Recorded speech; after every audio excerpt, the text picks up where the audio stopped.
in South Florida, and we are now inside of the stadium on Broward, and inside the commentary box is no other than the great Lenny Archibald alongside Ian Thomas, and we'll be bringing to you the best of cricket right here. We have had some very exciting game earlier on. The Atlanta Fire had defeated the Multan Sultan, which is one of the better team that's in the league. They just happened to have their bad day on the very last chance of making it to the final. You had to win that one. Fire got the better of them, and so they are into the finals. Also is the Somerset Cavaliers. We have seen them, very great bunch of cricketers. They have been displaying very good cricket right throughout the tournament, and they deserve their spot here in the finals. And the finals will be a 15 over affair, so we're going to be having a lot of cricket around here. So I'll just take it over to Lenny. Thank you, Ian Thomas. So the 28 teams entered the competition this year, Ian, and it comes down to the final two. Somerset Cavaliers, this is their third final in 3 years. They've won one, they've lost one. Now this could be a deciding one to see where it goes. Atlanta Fire, we just saw them, very determined bunch of individuals. Their catching has been spot on, and they've taken out a big team. They've taken out Multan Sultan. So who would have thought? But we're here for the final stretch. 15 overs aside. Rusty Terran will be the man operating from the commentary box and he runs in now to bowl to Damian Ebanks. And Atlanta Fire, having won the toss, electing to bat. And Ian, probably a brave decision here from Atlanta to bat first, considering it's been a gloomy day all day. Well, all I can say that they are a very positive team. They back themselves in this, and I'm telling you, if you did not believe in the term that say catches win matches, well, today you had to, because they took two marvelous catch to really get themselves here in the finals. So everything is going their way, so they decided to bat. So Coach Aslam Khan and Brong, and in fact team owner Aslam Khan and Coach Brong will be quite happy with the way things have gone here for Somerset Cavaliers. They've invested a lot of resources into the unit, as all other owners would have done in this series. But the fruits of Somerset Cavaliers rising to the top. They're in their third final in 3 years. And Atlanta Fire, they've won a couple of big championships this year. They won the 2X tournament down in Houston in the summer. And they also won a national state championship, National Cricket League out in Wisconsin. So they have dominated 2 other major events. And Somerset Cavaliers have won here before. So an equal matchup, tail of the tape. And it's all comes down to 15 overs aside to see who is the better team today. Rusty Terran has made a relatively good start. Couple of balls, only a single on the board.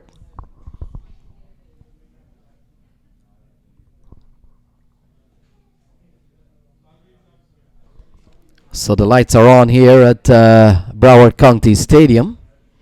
A beautiful facility, Ian, and a facility that has hosted international events of the highest level already several times. And with the news, the Indians seems to be liking this facility. They've come here a few times already. Yes, so Rusty Terran bowling, putting his back into it, getting the ball to climb, even though the pitch is not the fastest, but been holding back based on the weather here.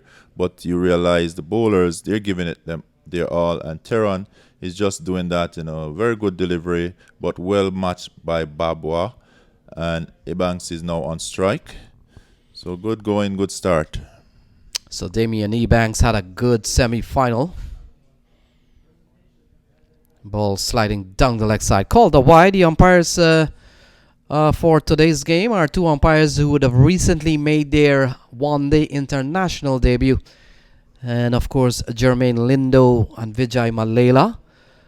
The two on-field umpires today. Ball sliding down the leg side. And Keenar Lewis skips across. Very regulation take. Wide goes Jermaine Lindo. And the disappointment there from Rusty Terran. Not that Jermaine Lindo has made a bad call, but disgusted with himself for sliding down the leg side, Ian. Yes, but well taken there by Lewis behind the wicket. He's been batting amazing, pretty well through the tournament. So he bangs. As Akil Hussein having a throw at the stumps, but to no avail as the batsman scampers through, putting 4 on the board. Well, I love the way the Atlanta Fire is starting off here. They're running pretty good between the wicket, and at the same time they're watching the ball, playing each ball on the merit. We see Ebanks there just watching the ball nicely onto the bat, just guiding it and just taking a quick single. So the score goes up to 4 without loss, and we're still inside of the first over. So Shazam Babwa, he's had an amazing history here at the US Cricket Open. He's been here from the start, all the way back to 2009, 2010, and he's not only showed up as a player, he showed up as a captain, as a leader, and has really led team to championships over the years. So that's the man, Shazam Babwa. And today he leads the Atlanta Fire. He's won with the Trinidad and Tobago team. He's won with Smart Choice. And now he comes back in another final. So what an accomplishment here from Babwa, playing in a miss. And the ball goes through to Keenar Lewis. Rusty Terran has had a good series. A man who has recently made his debut for the United States at the ODI level. So he joins a very small bunch of players who would have played one international for 2 countries. Of course, represented South Africa in his early days and now plays for the US national team.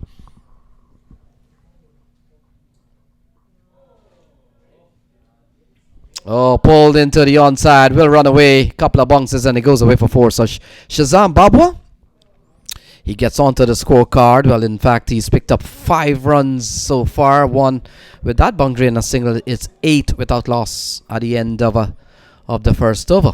Yes, so we have to give it up to Babwa. He's been leading from the beginning. He's leading all the way through, and the way he's playing, the way he's taking control of his innings in each and every one of the game, that just show you what a leader is.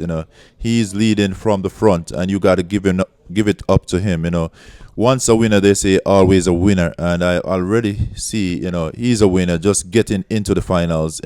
It was not an easy task getting here. They take out one of the biggest team in the tournament in the semifinals to have their spot cemented here in the final, and we just have to give it up to Babwa and his team, the Atlanta Fire. They're really playing their best cricket. They did bring their A game here today.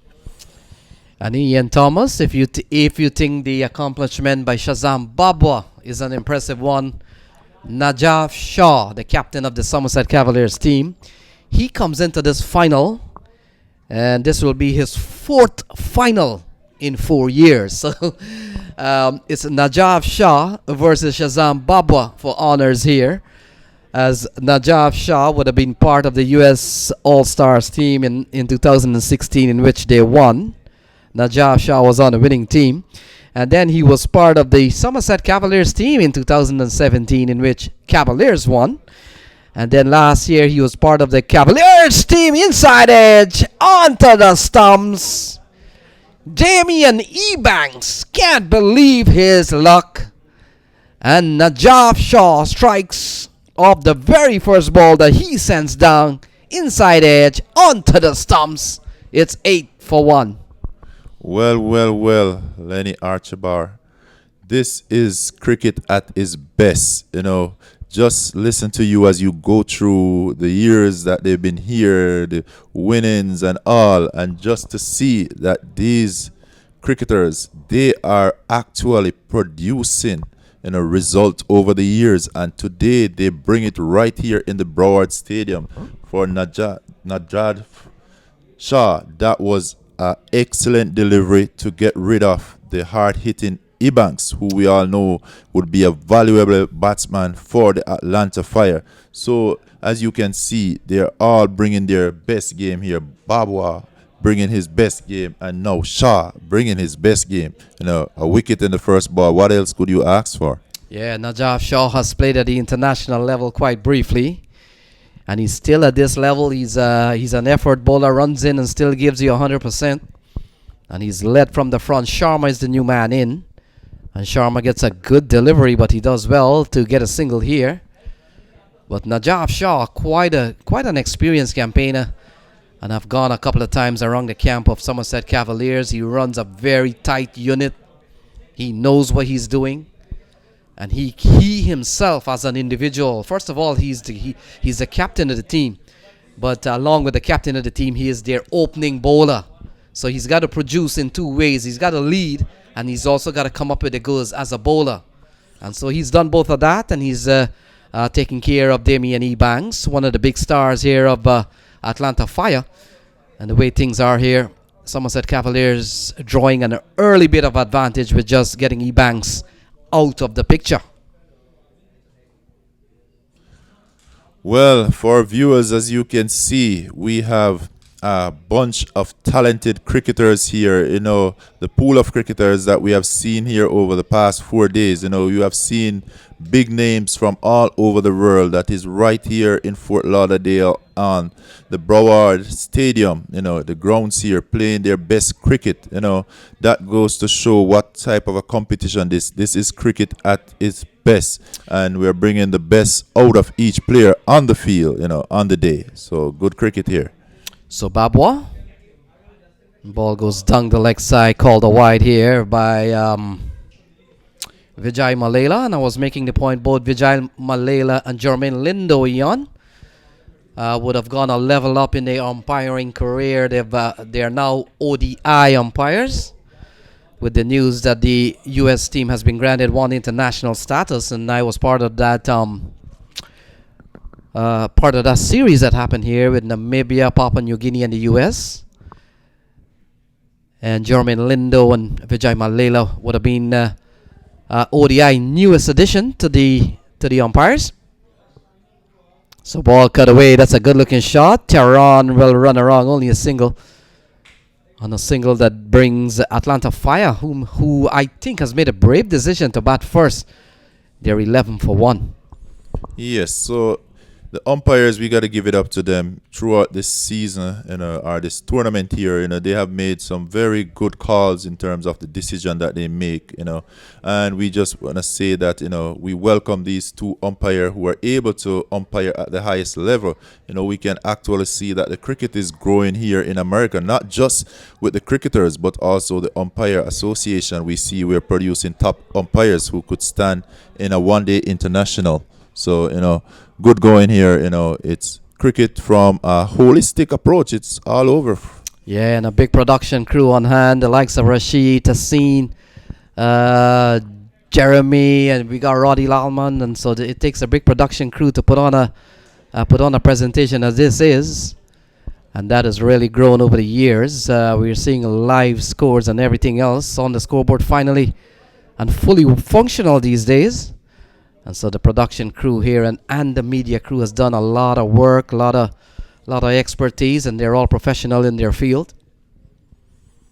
So 11 for 1 as Najaf Shaw. Look at him. He's a very tall man. And having played at the international level, he knows what he's doing, and he brings to the table some bit of expertise. And he leads a well-knitted bunch in Somerset Cavaliers.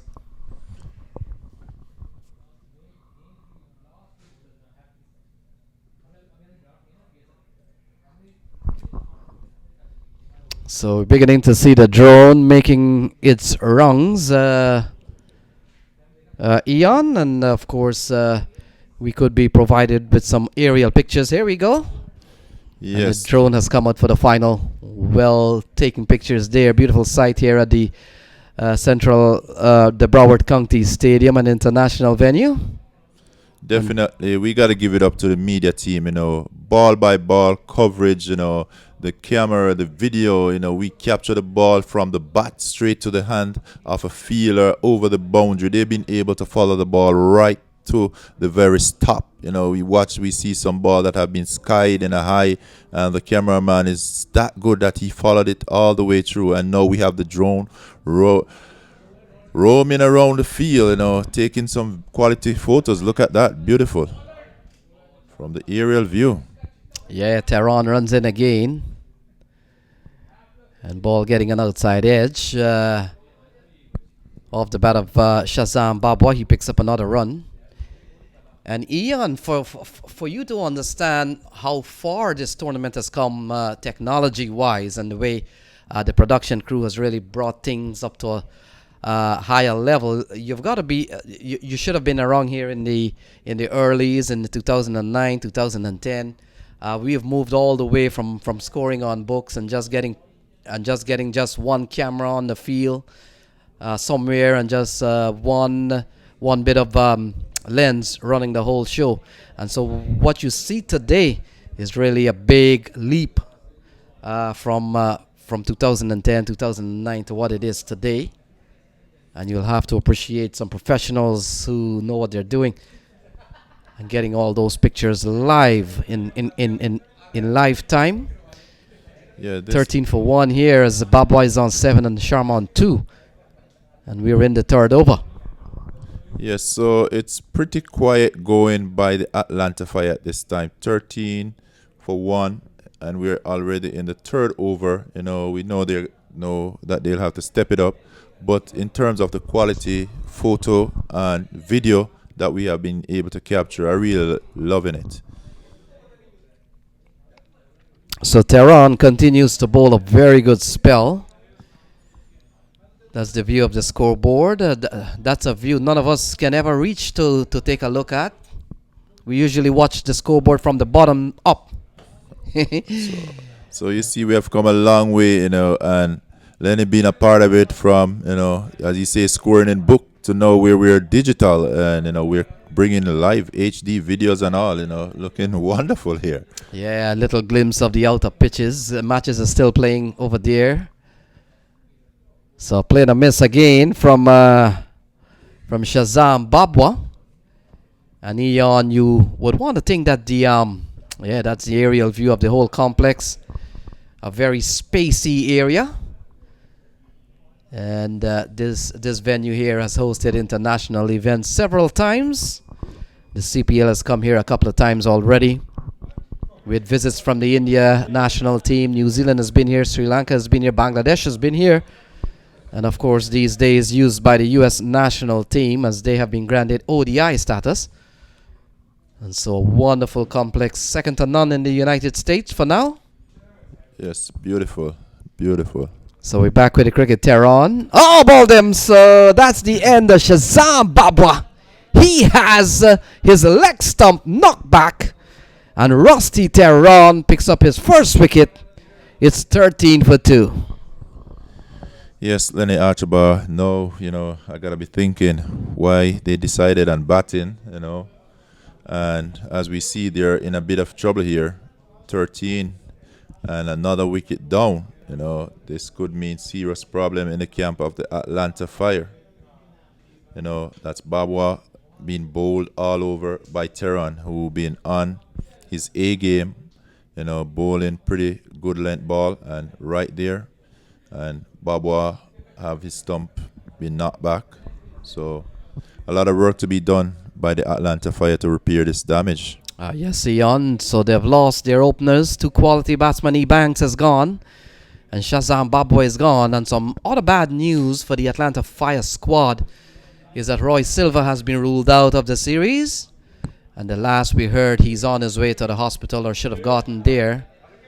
They want to check on what could be maybe a broken bone or even a fracture. So if we get a little bit more word on what has happened to Roy Silva, we will certainly pass it on. But the fact is, he's out of the series, he's out of this game. And so Atlanta Fire has been dealt a big blow there as Ricardo Powell comes to the middle at 13 for 2. Yes, Ricardo Powell is now in the middle, and he's part of the reason why the Atlanta Fire is here in the final. He did get a wealthy 43, and in the last over he had 3 huge sixes that get them over the 100 mark. So, he is one of them to look out for. Former player for the West Indies, we know him. He's no little rabbit when it comes with the bat. He will hit you outside of the park, and he had displayed that in the semifinals. And now we have him right at the wicket again. So Ricardo Powell asked to play another big hand here. Oh, that's a beauty of a ball. It pitched and left Ricardo Powell just squaring him up, beating the outside edge. Too good to find the edge, and it goes through to the wicket keeper. What a ball. Yes, Lenny Archibald. Very good ball there by Teron, running up, and he pitched the ball just leave Ricardo Powell as he lined up that forward defensive stroke. But I just like the sportsmanship here between the batsman and the bowler. They're still having a good time, even though they're playing against each other. But this is a game of cricket. It's a disciplined game, and it's a game of fun. And just looking at that sportsmanship, even he beat Ricardo all over the place. He was able to go down and touch him and say, "Hey, good ball, man." Yeah, this has been a certainly a different approach here from the Somerset Cavaliers team. We saw in the early game they've used Akil Hussain, they've used Ashar Zaidi, and they've used the other spinners to start. But this is the first game we have seen, at least in the stadium, in which they have gone for Najaf Shaw pace and they've gone for Rusty Tehran pace. So the approach and certainly the plan has been a different one here coming into the final.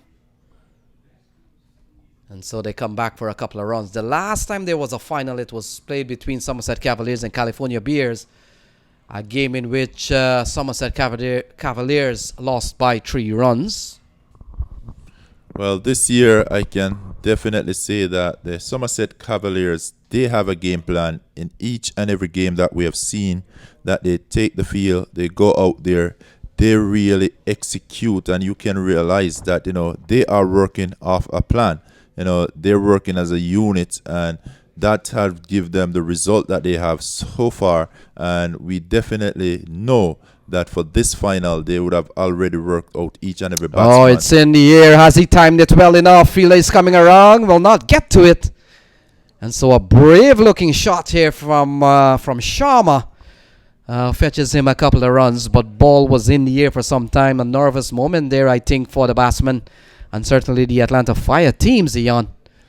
Yes, so back to the Cavaliers and their plan. So, for them to be starting with their pace bowlers, definitely I know they would have, gone back to the drawing board and look at the team that they're up against, and they would have decided how they would want to use their bowlers. And I'm telling you, they have a lot of bowlers in their lineup and a lot of spinners, but they decided to start with their quickie.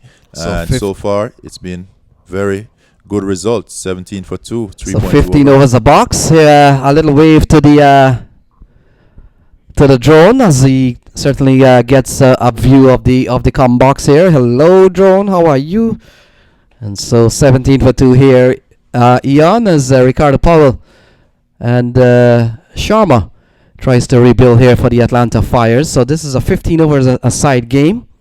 Yes. So it's gonna take a little work by these two batsmen, to actually put the Atlanta Fire in a position where they'll be comfortable. They lost those 2 early wickets, which mean a little setback.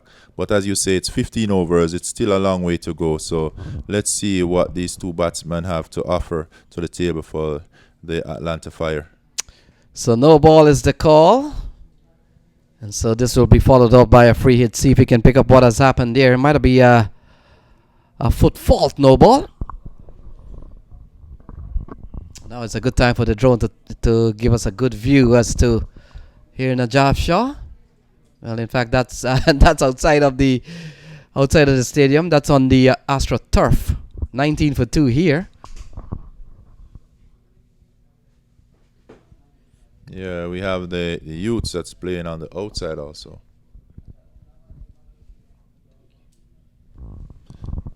So, we have the adults on this side, the T20 US Open, but then we also have the youths on the outfield. It's always important that we promote youth cricket because, we want the cricket to grow here in America, and the way to grow it is to start with the youths.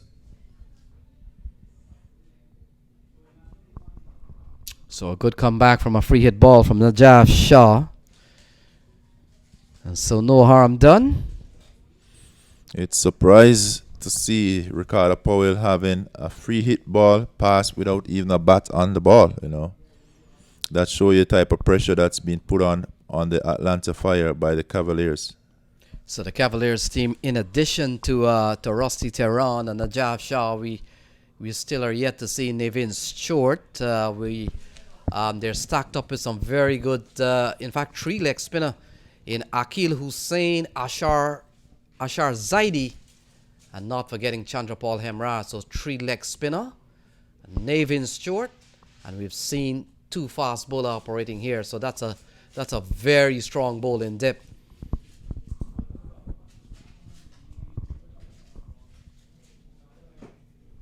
Ball going down the leg side. Keenar Lewis has done well to save wide. Wide is the call from umpire Vijay Malela as the ball goes sliding down the leg side. Yes, we have to give it up to Keenar Lewis. He has done amazingly well behind the wicket in terms of taking those wide balls. He's been shadowed by the batsman, but yet still he's able to make enough ground across to gather these balls and saving the extras. And he also come forward with the bat. In the batting, he displayed real skills in terms of picking the right ball to hit and his timing. So good going by Keenar Lewis. Oh, look at that ball coming back to the right hander all the way from the off stump. Many times, fast bowler, left-hand fast bowler tends to get the ball to move across the right hander. And you look at that delivery when it comes back on the replay. That's a ball that pitches and comes back into the right hander. Look at that. Yeah, that one cut straight through Ricardo Powell right there. That was a beauty of a delivery. And earlier we were just talking about that bowling lineup that they have, the depth that they have in terms of their bowling department. And it's very good when a team can come in this balance, that they have such a bowling attack, that you could go to anyone. Because at any point a batsman may just take liking to a bowler and you just got to remove him. But when you remove him, you better find somebody who is able to deliver. And that's the good thing about this Somerset Cavalier team. They have depth both in their batting and their bowling, and I really love this Cavalier team. Yes, Ian, you're right on that. Let's talk about the batting for a second. There, we still haven't seen the likes of Sean Finley in the stadium. We haven't seen Sean Finley bat yet. We haven't seen. Well, Gajanan Singh is on the bench, and when you look at the bench strength, how do you? Gajanan Singh is not playing on a Somerset Cavaliers team. It just goes to show the strength. And then we haven't seen Ashar Zaidi. He's a top all-rounder on the English county scene, and we haven't seen him bat yet for Cavaliers in the stadium. So it just goes to show the strength of this Cavaliers team, and they're into another final 3 years running, and now they're facing Atlanta Fires. Definitely, when I came here early and I look at their lineup, and I saw that in the beginning, Sean Finley, he wasn't on that list for the final 11, and I'm like, wow, this team must be big. Then I looked through the team, and it's just name after name after name that, they are capable of giving you even 100 at any given point. So it's a very big team that they have put together here with the Cavaliers. The depth, it's deep in their batting and in their bowling, and I just know that this is a team that is going to be around for a very long time. So Akil Hussain spin for the first time. He starts well with a dot, and coming into Bolter Sharma.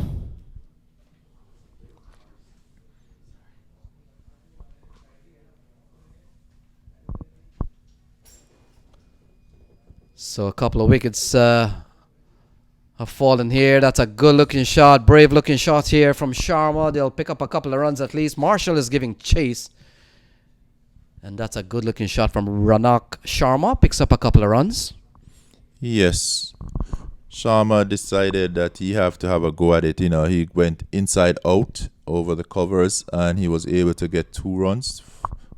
And in a 22 for 2, 4.2 overs. Ricardo Powell is still yet to score. If you're wondering, it's Ricardo Powell who played for the West Indies, so he's here in this T20 version, playing for the Atlanta Fires. And earlier in the game, in the semifinals, he did come up with some valuable runs, 43 with some huge sixes.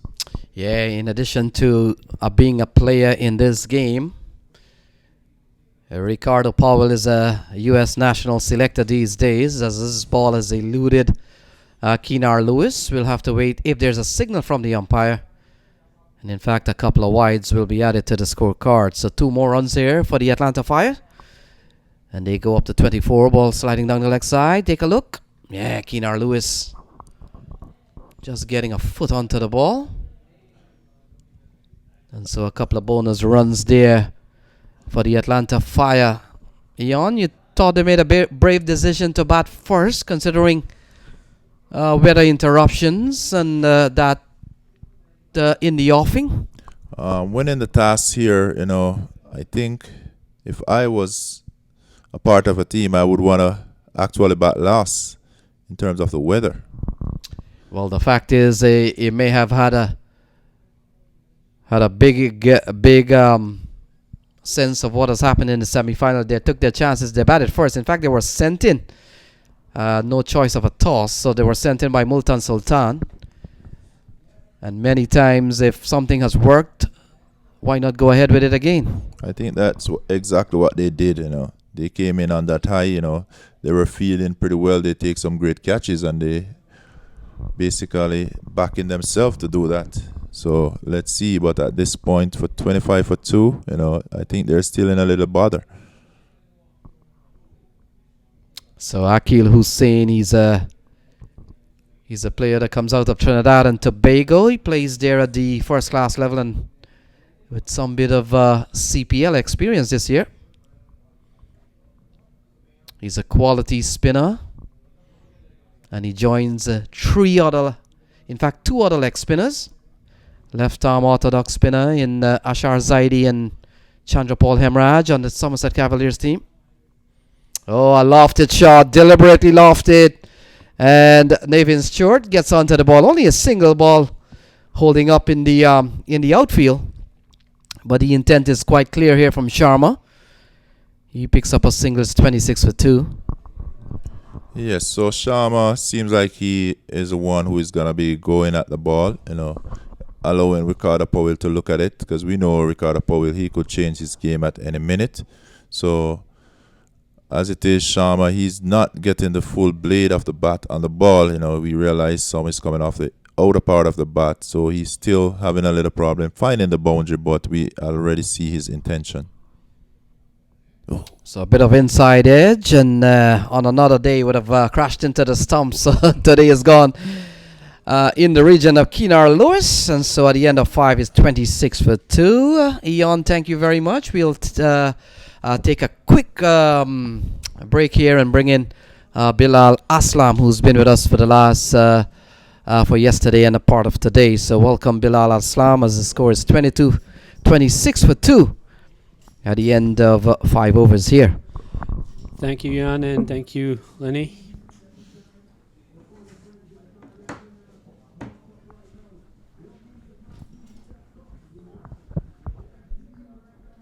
So we're into the finals now.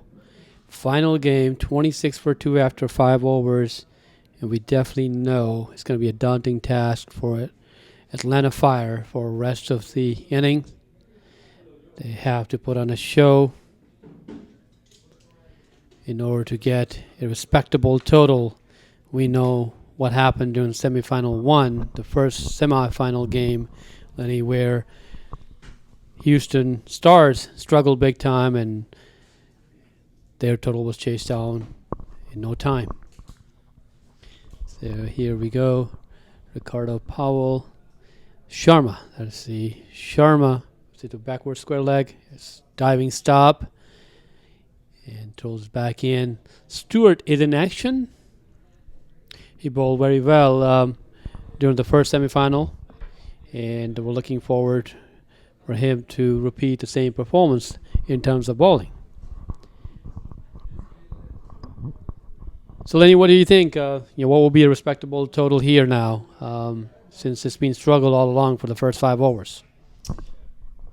Yeah, I'm pretty sure they want to target 100 and 140, 150 is a good score, but would bring some relief to your bowling, just in case a couple of overs get out of hand. So 140, 150 is still a good score, but you look at the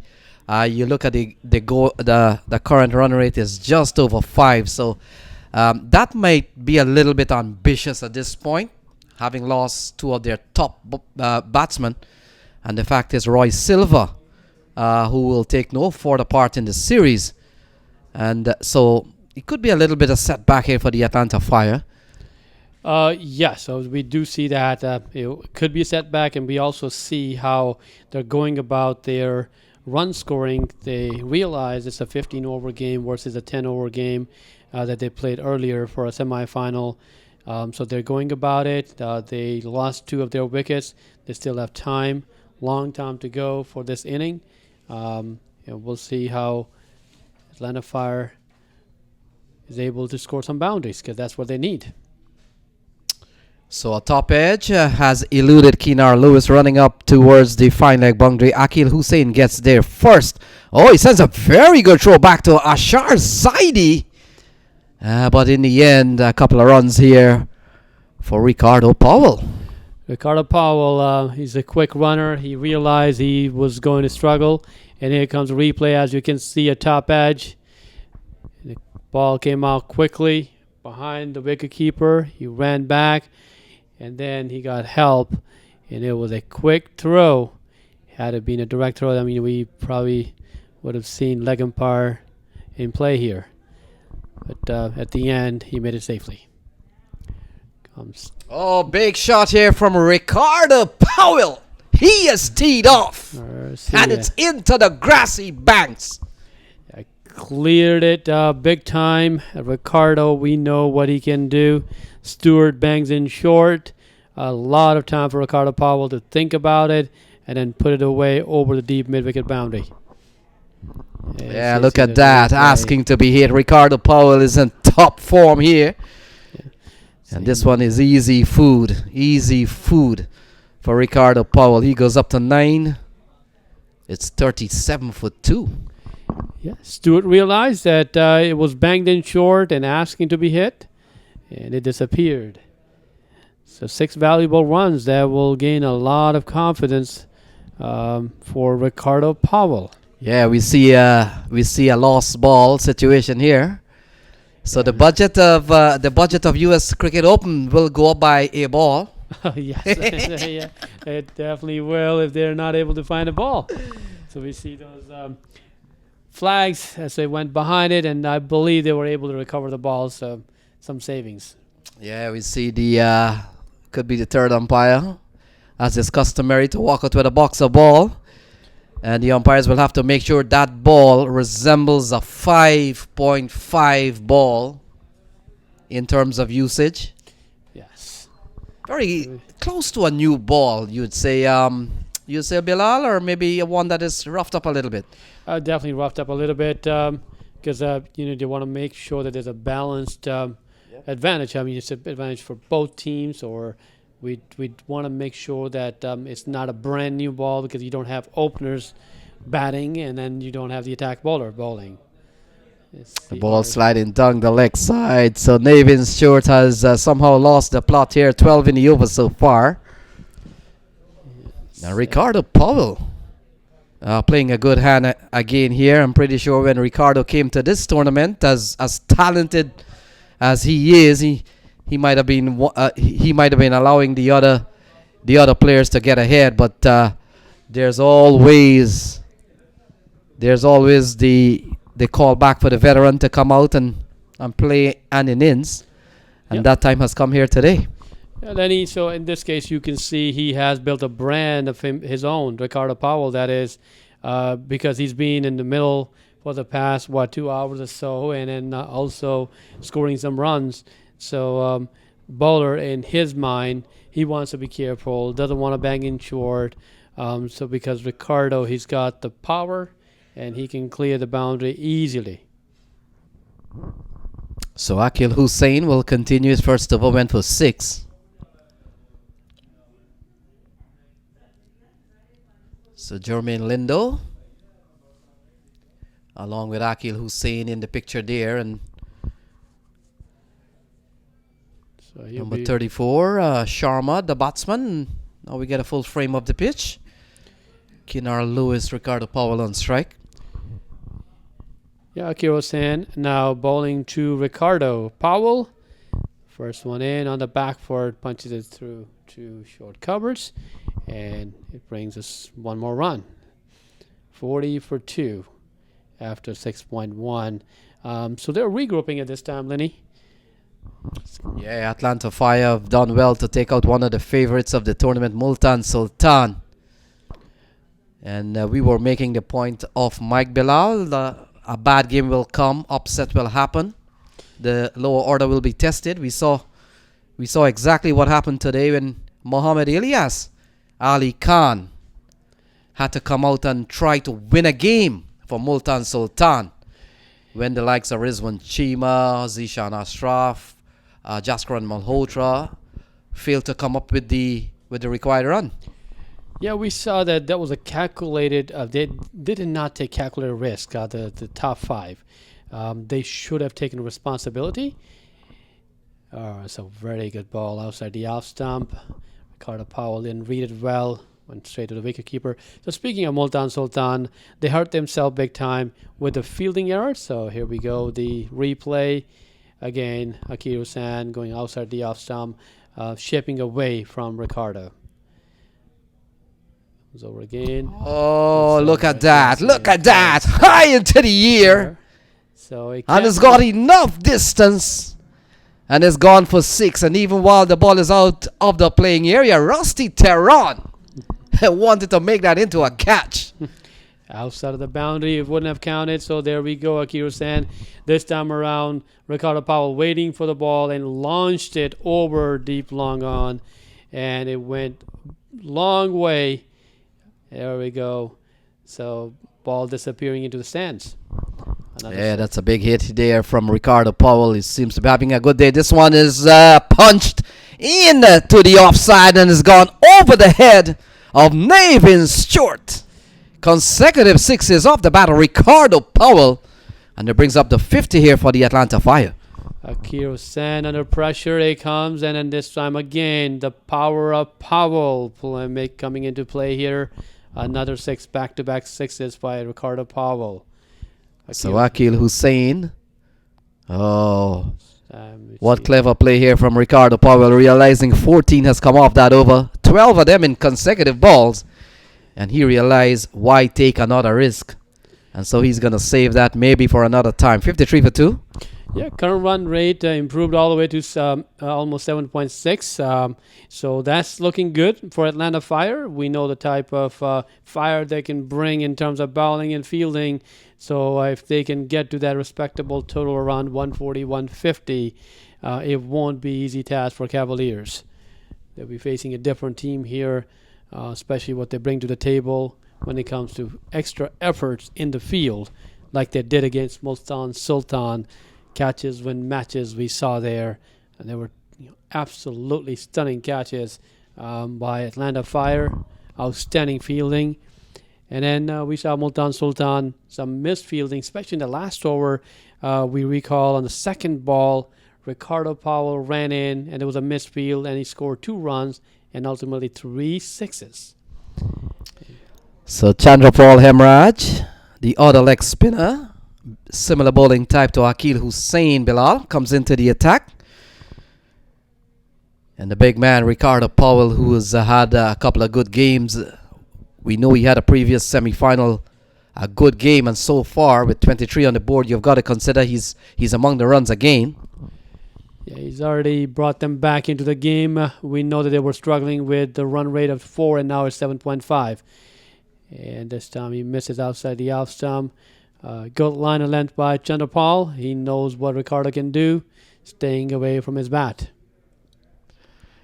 Yeah, so Chandrapal Hemraj, and I was earlier today. I was just trying to go on the internet and just type in the name Chandrapal Hemraj just to pick up a couple of tidbits on the man, and funny funny. I picked up a question asked on the internet. Is Chandra Paul Hemraj the son of Shiv Chandra Paul? And somebody replied and said, yes, he's his eldest son. Well, I'll dispute that and tell you that Shiv Chandra Paul has no relation to Chandra Paul Hemraj, although they live just about, I would say, 2 miles away from the same area. Good looking shot again from it appears to be Sharma, and it's 59 for 2. Ronak Sharma coming into action here. A straight drive. It was a great shot and another boundary for Atlanta Fire. That's what they need at this point. This stage now, so we're into over number 8.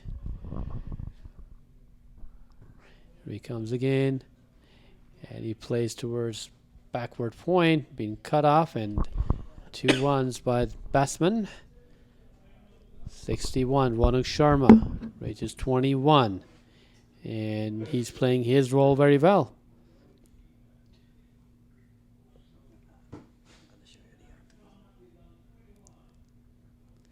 So Chandrapal, like you corrected, Lenny, he's not the son of Shivarine Chandrapal, the great West Indian batsman with unorthodox style, batting style, that is, almost facing bowler head on. But he's no relationship, like you clarified. And now Ricardo Powell looking to change his gloves. So he's walking back now. So I think after 8 overs, 62 for 2. Current run rate 7.8. So it's going well for Atlanta Fire. Cavaliers, they know the wickets will come because they'll have to take their chances going into the last stage of this game, the last 5 overs. They'll have to swing bat, so which means some chances will come their way. So Stewart comes back. He was gave 13 runs at first over, and this will be his second over now. And Ronak Sharma will be facing Stewart. He's trying to set his field. We do see that a strange field. So we got whitish long on, deep mid wicket, backward square leg, and you also have a fine leg. Short third man, point, cover, and a sweeper. So here comes Stewart. Oh, he bowled him. So inside edge. Ronak Sharma is gone. Trying to play outside the off stump, inside edge, onto the stumps. So one more wicket goes down for Atlanta Fire. Time for Cavaliers to make a comeback. Lenny, as you can look at the replay, Stewart brings the ball in a little bit inside edge. Didn't keep his eye on the ball until the last moment, and a little send-off by Stewart, as we see. So third wicket goes down for Atlanta Fire. Yeah, it appears Navin Stewart has the golden arm. And he comes back and gets an important wicket in Sharma. I remember last year final Somerset Cavalier, they were cruising along, and the ball was thrown to Navin Stewart, and the rest is history. And so he seems to have a golden arm this year again so far. We'll have to wait and see how things unfold here as number 3 has come to the middle to join Ricardo Powell, Saiba Batu Singh. And so 62 for 3 on your screen. Yep. Batu Singh will come in, and he will have no time to wait. He still has to motor this along and let Ricardo Powell be the run scorer and then support him until he gets in. So Batu Singh is ready to face Stewart.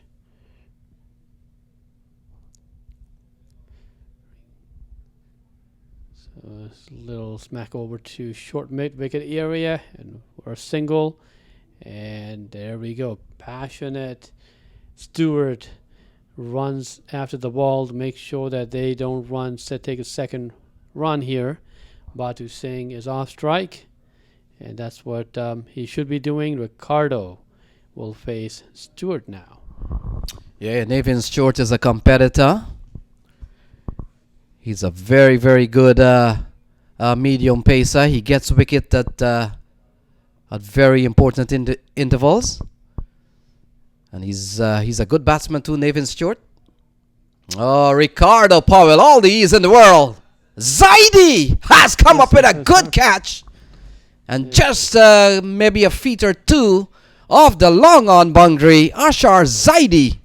Safe pair of hands. Navin Stewart has picked up a couple of wickets. And the big one, Ricardo Powell, goes for 24. 63 for 4. Yeah, big loss for Atlanta Fire. Well settled. Ricardo Powell trying to power one more out of the park, but did not have the distance, had the elevation, and a well-judged catch by Ashur Zadi. Catches win matches. Yeah, the catching from the Atlanta Fires have been spot on today. We haven't seen a spill in the field. And Ricardo Powell just needed perhaps a couple of feet there, Bilal Aslam, for it to carry. Yes, Lenny, just needed that. Probably, got the bottom of the bat. It was his power that took it all the way closer to the boundary. If it would have been an ordinary person like you or me, it would have just been inside the circle. But a well-judged catch. So Zain Saeed has come out to the middle. He took a spectacular catch in the semi-final.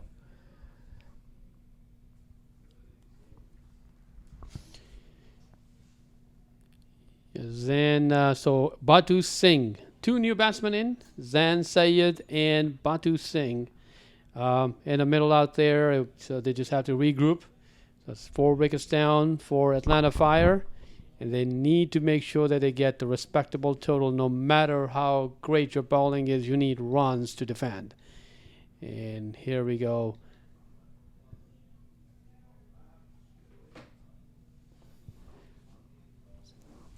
So Sayed was facing that the first delivery, and he scores a single.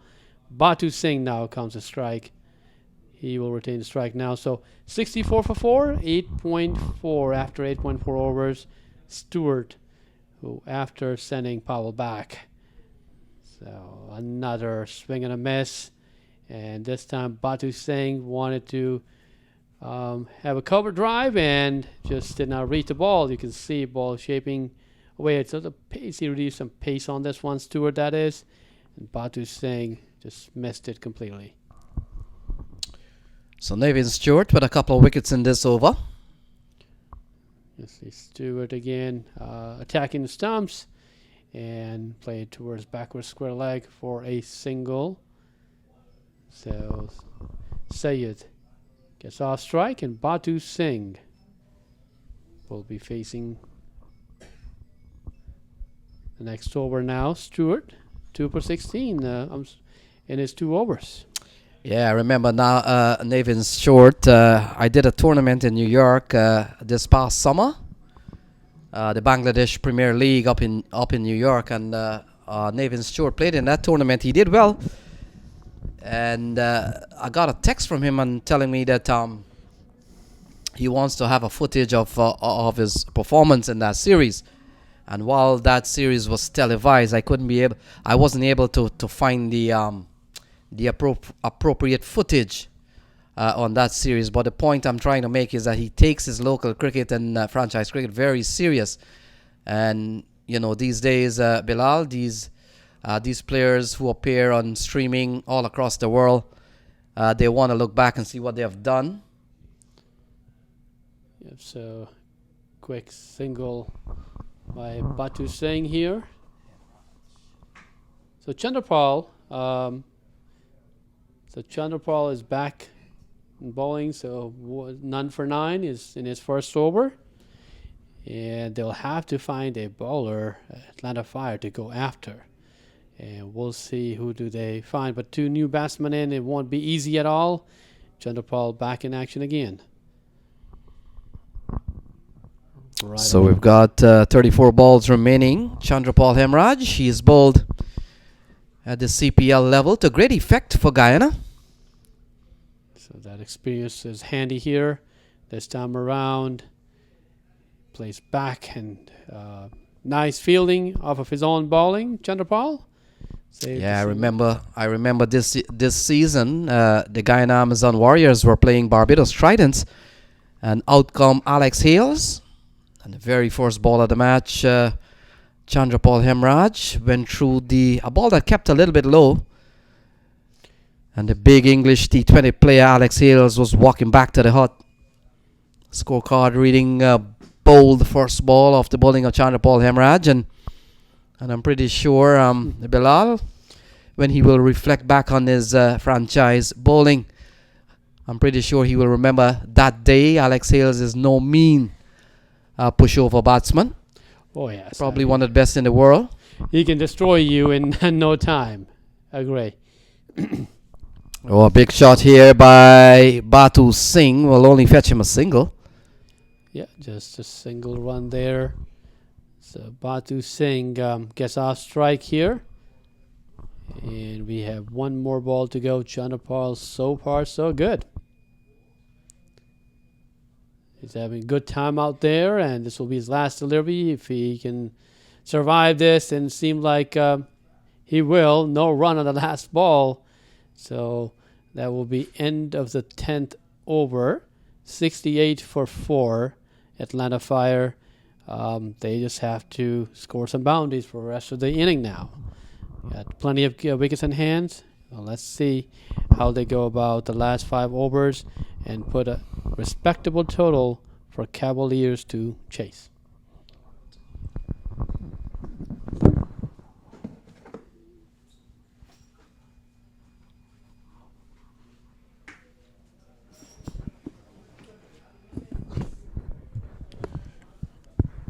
Pretty interesting game going on here. It's final of this US T20, where we have the Atlanta Fire, who is batting currently 68 for 4, and the Cavaliers bowling, and they seem to be doing a pretty good job in containing the Atlanta Fire at 68 for 4, and we're playing a 15 over affair, and it's now 10.1 over.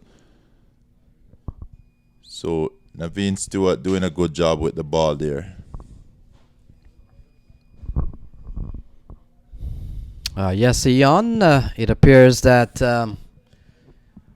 by now, if you've got Navin Stewart on your side and things are not happening, you throw him the ball and things will start to happen. We saw a double strike in the last over. Yes, he got the wicket there of Ricardo Powell, who was going great guns. We saw what he was able to do in the semifinals. He actually brought them into the finals, and he got that wicket there with Ricardo Powell trying to go at him. It was just a little bit shy of the boundary. And here it is again. That's the man with the magic, Naveen, another wicket to him, and the Atlanta Fire is in a bit of trouble here. Another wicket down just at 70, and it's 10.2 overs. What a way to bowl. Naveen Stewart is doing an excellent job. You say that's the man with the magic fingers. Just give him the ball and he'll bring you some wickets. Yeah, ball flicked into the onside, in the air for a long time, and the fielder came in, had to run a long way. Let's take a look at that. Yeah, he held on. Might have been Awais Zia. We'll confirm that. But fact is, another wicket goes down here for the Atlanta Fire. They're batting a 70 for 5. And Navin Stewart has picked up another one. He's bowling a 3 for 18 at the moment. Yes, Lenny Archibald. This is where you need to have your A game on. And this is a point where Atlanta Fire need to bring the fire here. It's only 4.3 overs remaining. We actually have over 4 days basically to assess what it is in terms of the T10 and the T15, where you should be positioned at least at the end of 10 overs. And normally you want to be within at least 100. And here we realize they're 30 runs shy of 100 with only 4.2 overs to go. I think they're in a bit of trouble. And we all know the Cavaliers, their batting and the depth of their batting. But I can tell you, their bowling is nothing less. It's a very good team that they have here. And they're really putting on the pressure on the Atlanta Fire, tightening the screws. So they're going at just over 6.5 runs and over. And Dwayne Stevens comes out to the middle. And along with Zain Saeed and the lower order here, we'll have to wait and see what they post. But Cavaliers running a very good game again. Navin Stewart 3 for 19 so far. And Navin Stewart having, it seems like he's picked up from last year's final for the California Bears. And he's turned in a very good bowling performance so far. Here he is. And we'll come into bowl to the new man, Stevens. Oh, that's a good looking shot from Dwayne Stevens. One bounce over extra cover. And it goes away for 4. That's a beauty of a shot from Stevens, well executed over the cover boundary. And it's 4 runs to him, well deserved 4, well needed 4 for Atlanta Fire, who needs that run scorecard to be ticking. They're 75 for 5, 10.5 overs. They need to get this going. And what a way to go, what a way to start his innings. 4 runs, 1 ball, and pretty good hit. Yeah, good start here from Steven. Look at that. Commanding shot. Played through the line of the delivery. Ball going down the leg side. And ball helped along the way. Najaf Shah is in the way. So that's the completion of over number 11, Ian? Yes. At the completion of 11 over, the Atlanta Fire 76 for 5. I don't think this is where they want to be at 11 over. They would rather be at least 100 in. But it is what it is. It's a game of cricket full of uncertainty. And they're 76 for 5. That's runs on the board. They still have wicket in hand. They still have 4 overs to go. So they could put up a very challenging score here, because we realize anything from 120 could mean a little difficulty getting. But we know that the Cavaliers, they have a very good team. So, it's going to be an interesting final here this afternoon. And I just want to give it up to the players. They have come here and they have done their best. They have showcased the best of their talent. So good going. And just want to thank you fans out there for watching on Mac TV Live. For all the Facebook fans, we thank you guys who are watching and sharing at the same time. It's a wonderful weekend, and it's a weekend of cricket. And we're right here in Broward at the Broward Stadium, bringing you lovely cricket.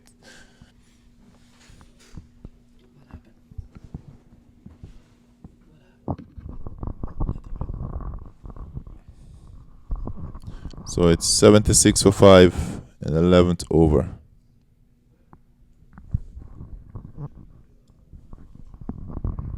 So hemorrhage continues. 2 overs, no made, none for 11 coming into this over. On Dwayne Stevens and Zain Saeed out in the middle. 23 balls remaining. This is a 15 over encounter. Atlanta Fire takes on Somerset Cavaliers in the final of the U.S. Cricket Open 2019 series. Yes, a lot is expected from these 2 batsmen here. So this is the first time Atlanta Fire has come into a U.S. Open final. On the other hand, this is final number 3 for Somerset Cavaliers. So big difference in the appearance of the 2 teams. Eon, Somerset Cavaliers have been here before. They've played on the big stage. And the Atlanta Fire would have taken out Multan Sultan, a big team in this tournament. 80 for 5 is the score.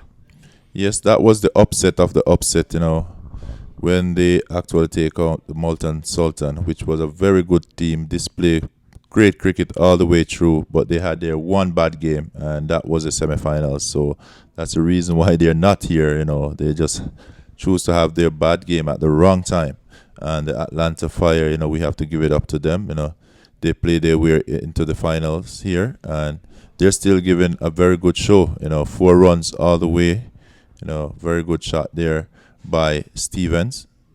He seems to be doing pretty well. He's finding the boundary. That's his second boundary of his innings. So it's 9 run from 4 ball. Great going, and good looking shot there from the batsman. Yeah, that's a good looking shot. He finds the gap, a couple of boundaries for him. So the Atlanta Fire will have to do without the service of Roy Silva.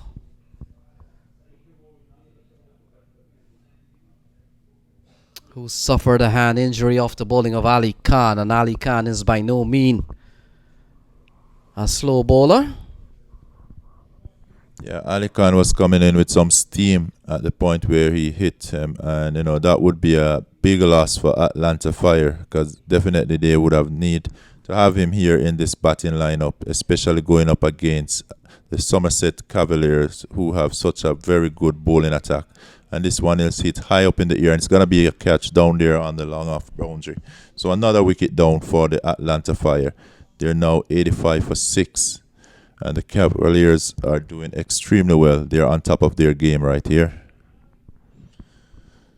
So I was saying that was a loss, a hit on the hand, and they had to take him off. So he's off to get that hand checked, and we'll give you further update on the player. But at this moment, we are in the finals. It's Atlanta Fire versus the Somerset Cavaliers, and the Atlanta Fire is 85 for 6.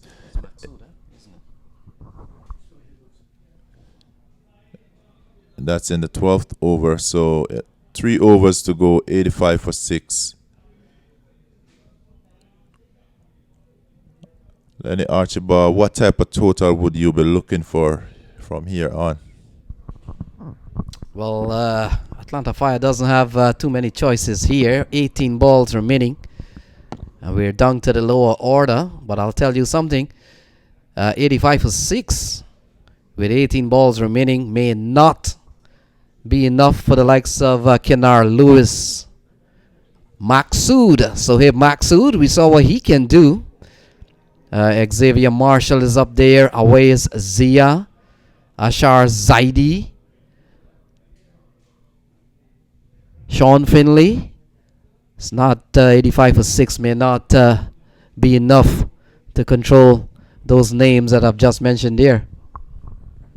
Yes, the Atlanta Fire, they need definitely some more runs on the board. So they still have 18 deliveries to go. I would say they would need at least 2 runs per ball to get them in a comfortable position where they could actually have something to bowl at. Yeah, Ian, but on the other hand, we've always heard the phrase runs on the board or runs on the board. So regardless of what has happened here, the only sure thing we know 86 runs are on the board, and that's, you can take that to the bank any day. That is so true, because this Atlanta Fire team here, one thing I know, they do have some good feelers. We could see in the semifinals they take some great catch, and they say catches win matches. So we're gonna see, in the outfield, they're very fast across the field. They have safe hands, so it's gonna be a game on. So as you say, runs on the board is runs on the board, and that's always a fact. So they are 86 for 6. Who to tell what will happen in the next round in terms of when the Cavaliers is batting? It just take a few wickets to put you under pressure, and it's how well you hold out to that pressure. And that's a swing and a mix by Stevens, but he's trying to get on with this game. He knows that the boundaries will be valuable at this point of the game, and he's not holding back. He's going through with his shot. So Kandaswamy playing a miss. In fact, Stevens is the man on strike. Kandaswamy is at the other end.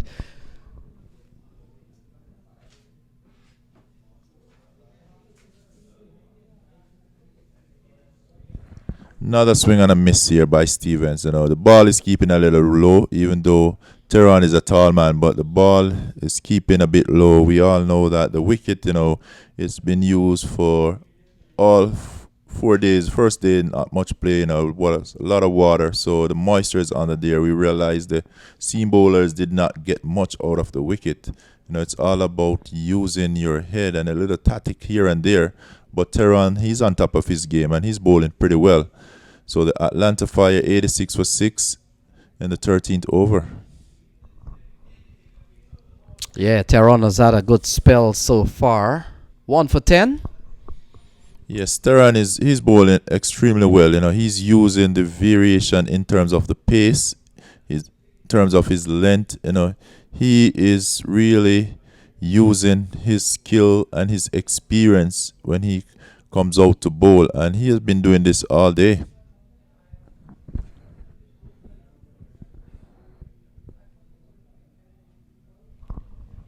So the innings finally winding down here, ball by ball. Yes, so I'm back to Tehran again. So as a bowler, you find a weakness in a batsman, then you're gonna keep feeding him that ball. And all 5 balls from this over is basically the same length and it's the same thing, same result. Stefan been a swing and a miss, little short of a length, and he's unable to make connection, which means no runs. So a single there to Stevens. Will close out over number 13, 87 for 6. And so with 12 balls remaining, we'll have to wait and see where Atlanta Fire ends up. But certainly, Ian, these are numbers that Somerset Cavaliers will like. They're just going over 6.5 runs, 6.7 to be exact. So relative to that, I'm pretty sure that they'll be quite happy with the way things are at the moment. Definitely, the Somerset Cavaliers would be pleased at this point of the game with only 2 more overs remaining, and the Atlanta Fire is at 87 for 6. Doesn't seem like they have any more fire in them. There's no boundary coming, and even if we should have a few boundaries, they will just get shy in 100. And 100 runs for this Cavalier team, I think that is something that they will be comfortable with. And as we've seen over the few days, that the Cavaliers, they really have a game plan, and they have stood tight on it. They haven't strayed away. They basically come out with a plan and they are executing the plan all the way. And that's what brought them here in the final. They've been able to execute. And with 100 runs, I believe they have the batting and the depth to do it. It's up to the Atlanta Fire in terms of their bowling and their fielding. They really have to bring their A+ game. So Akil Hussain comes back into the attack with 11 balls remaining.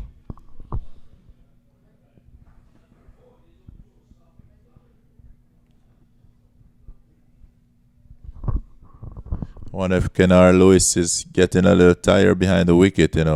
He have missed at least few balls. I saw him miss one stumping. And now in a little misfield, batsman was able to scramble through for a second run. It could be tiring. He's been keeping all day. He's been behind that wicket all day, and he's also out there with the bat. He's been batting really well. So he's put it on a very good show here. One Kenar Lewis. I know keeping is always a difficult job to be bending all day. Then you're back with batting. Yeah, for viewers out there, you might be wondering what's the weather situation here. I can tell you, it's quite cleared up here. Najab Shah trying to get hold of a catch, and the batsman comes back for a couple of runs. So here we go. So definitely Stefan is gonna have a swing at it, and he keeps swinging, and he connects thick outer half of the bat. He managed to get 2 runs, 91 for 6. And he'll swing again down to long off, and he'll get another single. So the score will be 92 for 6 with just 1.2 overs to go. I really think the Cavaliers, they did well in terms of the way they have bowled in this innings here. They have batted well, they have bowled well, and they fielded well. And they really deserve their spot here in the finals. And I also have to give it up to the Atlanta Fire, who played a tactical game in the semifinals to overturn the Multan Sultan, who we know was a very, very good team. So Akil Hussein continues, and the weather situation here, no threat of rain, I can tell you that. So the lights are on, but Eon is certainly has gotten better considering it's going into the afternoon here. But I can't see any threat of rain, so we could see a complete uninterrupted final from here on. And now the organizers might be wondering, well, we should have gone for 20, but the way things were at the toss time, it was still a little bit dicey.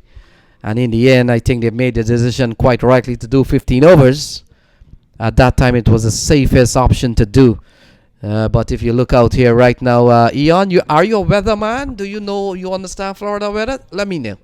Well, really, with the weather here in the South Florida area, it's very much unpredictable. You could have sunshine 1 minute, then it's rain the other, and we have seen that throughout this weekend here. We are coming into the weekend. It was dry, looking like it was going to be a very good weekend for cricket, but yet still on Thursday we were not able to have any game right here in the stadium because of rain. And then once we lift the cover on the Friday, it's been cover on, cover off in between. And for today, I say today is one of the better days.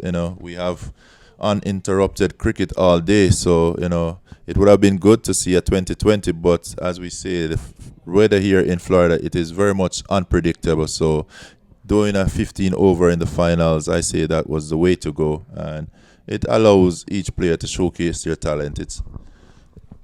So Najaf Shah comes in for the last over. Vinod Kandasamy picks up another run. So 5 balls remaining. It's 94 on the board.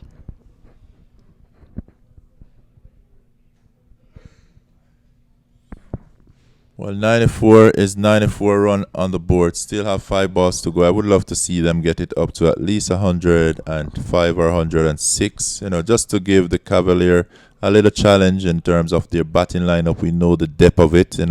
We know for the Atlanta Fire to make inroad into this batting lineup, they're got to be on their A-plus game in terms of their bowling and their fielding. So this is an attempted run.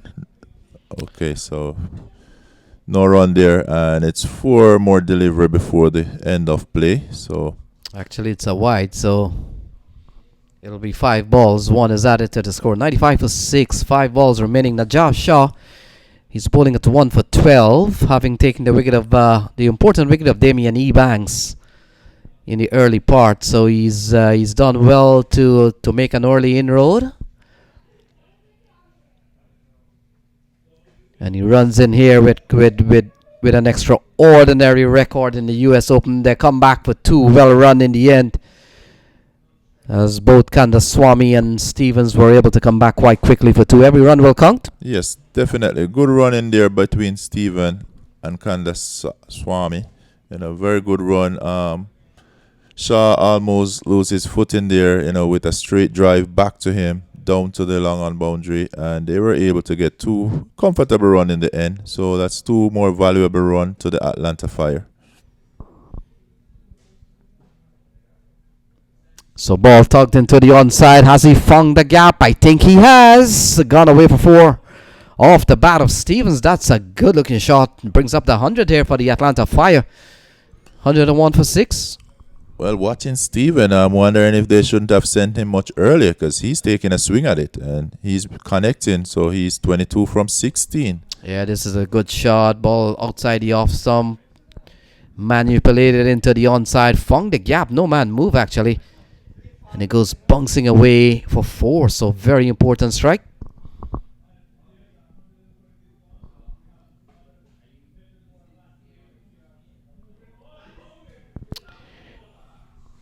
So Najaf Shah comes back and cleans up Antwain Stevens.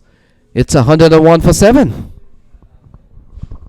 Good bowling there by Shaw. Good bowling from the very beginning where he got rid of Ebanks, and that's where they started to make inroad into this Atlanta Fire team, because we know Ebanks is capable of making big totals. He was very productive in the semifinals, and he was able to get rid of him pretty early, and that had a setback for the Atlanta team, losing Ebanks that early in the inning.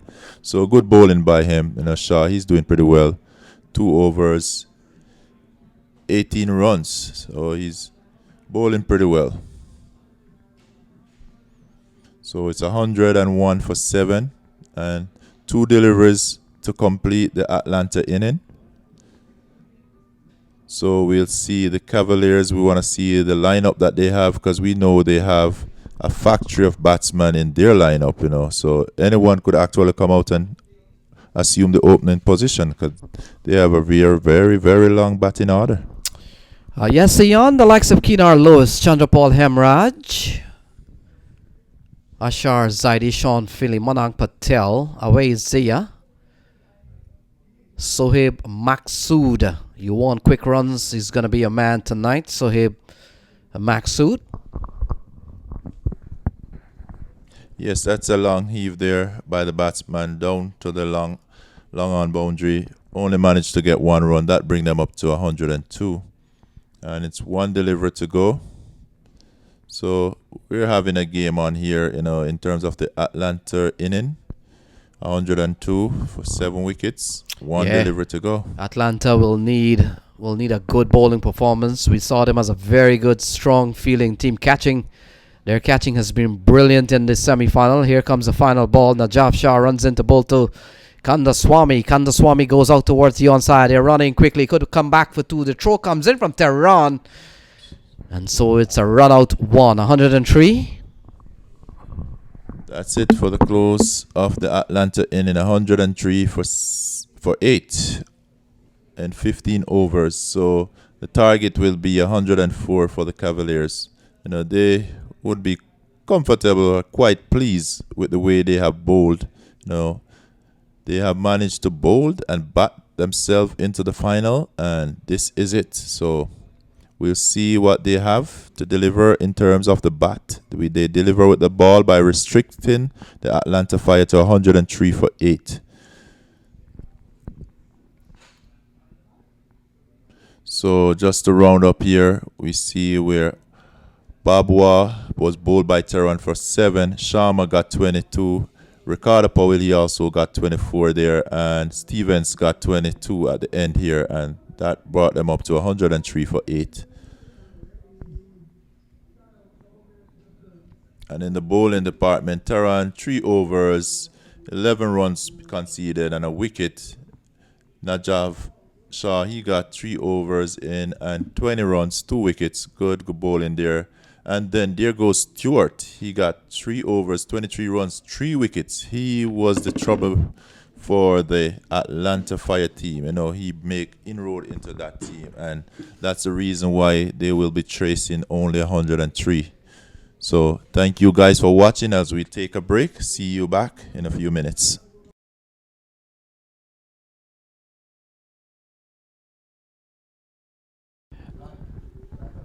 All right, welcome back, viewers around the world. We are ready for the second inning, which will conclude this tournament. It's been past wet days for the past 3 to 4, and I'm glad the weather is sticking around and letting us complete this wonderful tournament. I know there were a lot of pain points, but we're getting closer, and this is the start of the second innings now. Cavaliers will start their chase of 104 runs, and in the action from the get-go is Lewis. Goes all the way to the backward square boundary for 4 runs. Lewis does not waste any time, and he starts off with a boundary, Lenny. Yeah, Dyer going down the wrong line. Let's take a look here. Heading down the leg side. Would have been called a wide. And Lewis, who has been in good form, just helping the ball away. That's not a good start here for the Atlanta Fires. But Cavaliers will be quite happy with the way things have gone after that 1 ball. Yes, Dyer was a difference maker against Multan Sultan, and he does not have any time. He needs to bring his A game. They need to get rid of the top order if they want to have any chance. 104 is a small total and 15 overs. Oh, that's not the kind of ball that you want to bowl to Keenar Lewis. Why you would want to test the hooking ability of Keenar Lewis, Bilal? Absolutely not, especially what he has done throughout the tournament. Kennard Lewis waiting for this delivery. Comes his way. Plenty of time to put it away. And it goes all the way behind backward squares for another 4 runs. So 2 boundaries to begin with. Yeah, poor start here from Dyer. They were both loose balls, and as the top level, Bilal, those will be punished by quality batsmen. Now here we go again. This one pulled into the onside. And protection out in the deep as Lewis continues to pile on the runs there. He's quickly up to 9 from just 3 balls. Kennard Lewis this time around, another one that was hit straight to the fielder. Otherwise, there would have been another boundary there. And now facing Dyer would be Chandapal, a left-hander facing Dyer now. Yeah, we saw Chandapal Hemraj in the last game got among the runs. Some lovely off drive in the semi-final game. But you get the feeling that no massive pressure on the batting team here, and we could be seeing some good shots from the players. The Somerset Cavaliers batsman. This one is guided away up to Ricardo Powell. Straight to the fielder. No run there, but they are off to a great start here. 9 for no loss on 4 deliveries from the ace bowler of Atlanta Fire. They need to fire up from the get-go. Yeah, we saw Everroy Dyer having a good semi-final. This one sprays down the leg side. So not a good start from him. He's given up 10 in the over so far. A couple of 4s, and now ball angling down the leg side. Called a wide, of course. Yes, the overcast conditions not coming into play now. We're late into the afternoon now. Dyer, I hope he's not getting tired. So he just needs to focus and post some few good deliveries. And there's one of them. Beaten outside the off stump, Chandapal. Yeah, that's a good ball. That's a way you'll probably get it right.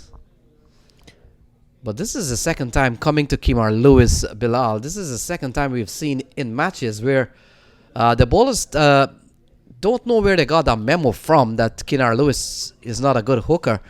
And we've seen in the other game that they continue bowling short to Keenar Lewis and don't wonder why. Oh, this one is cut away through the backward point region. And that's a classy looking shot from the left-hander. Another boundary is 14 on the board. Chandapal joins the party, cuts it away. Look at the replay. Dyer comes in outside the off stump. Plenty of time to put it away through the gap this time around. No chance for any of the fielders. 4 runs, 14 for no loss after the first over. Not a great start for Atlanta Fire. Yeah, certainly not a good start. Not a big score. So every run will have to be accounted for properly. And with the likes of Chandapal Hemraj and Keenar Lewis, you know that the Somerset Cavaliers opening pair are a solid bunch of players. Keenar Lewis has played first class in the Caribbean. He's had a brief taste of CPL. And Chandapal Hemraj has played a full season with the Guyana Amazon Warriors. So you're coming up against 2 top T20 players out in the middle there. Franchise experience coming into play. They understand. They have a well-thought plan how they're going to go about this. And here comes Babwa now. See what he can do with his off spin. And Kennard Lewis is ready. Oh my goodness, he has put it down. So Shazam Babwa. Shazam Babwa. Take a look. Oh man. So Keenar Lewis given a life. Yep. So that was baller back drive. It was hard coming at Shazam, but at this level you need to take those catches if you want to win the final game. Would have been a perfect start to his bowling spell. And even better to get the wicket of Keenar Lewis. Keenar Lewis has been among the runs. He has struck the ball nicely. He has scored quickly for Somerset Cavaliers. And a big opportunity to get him back in the hut.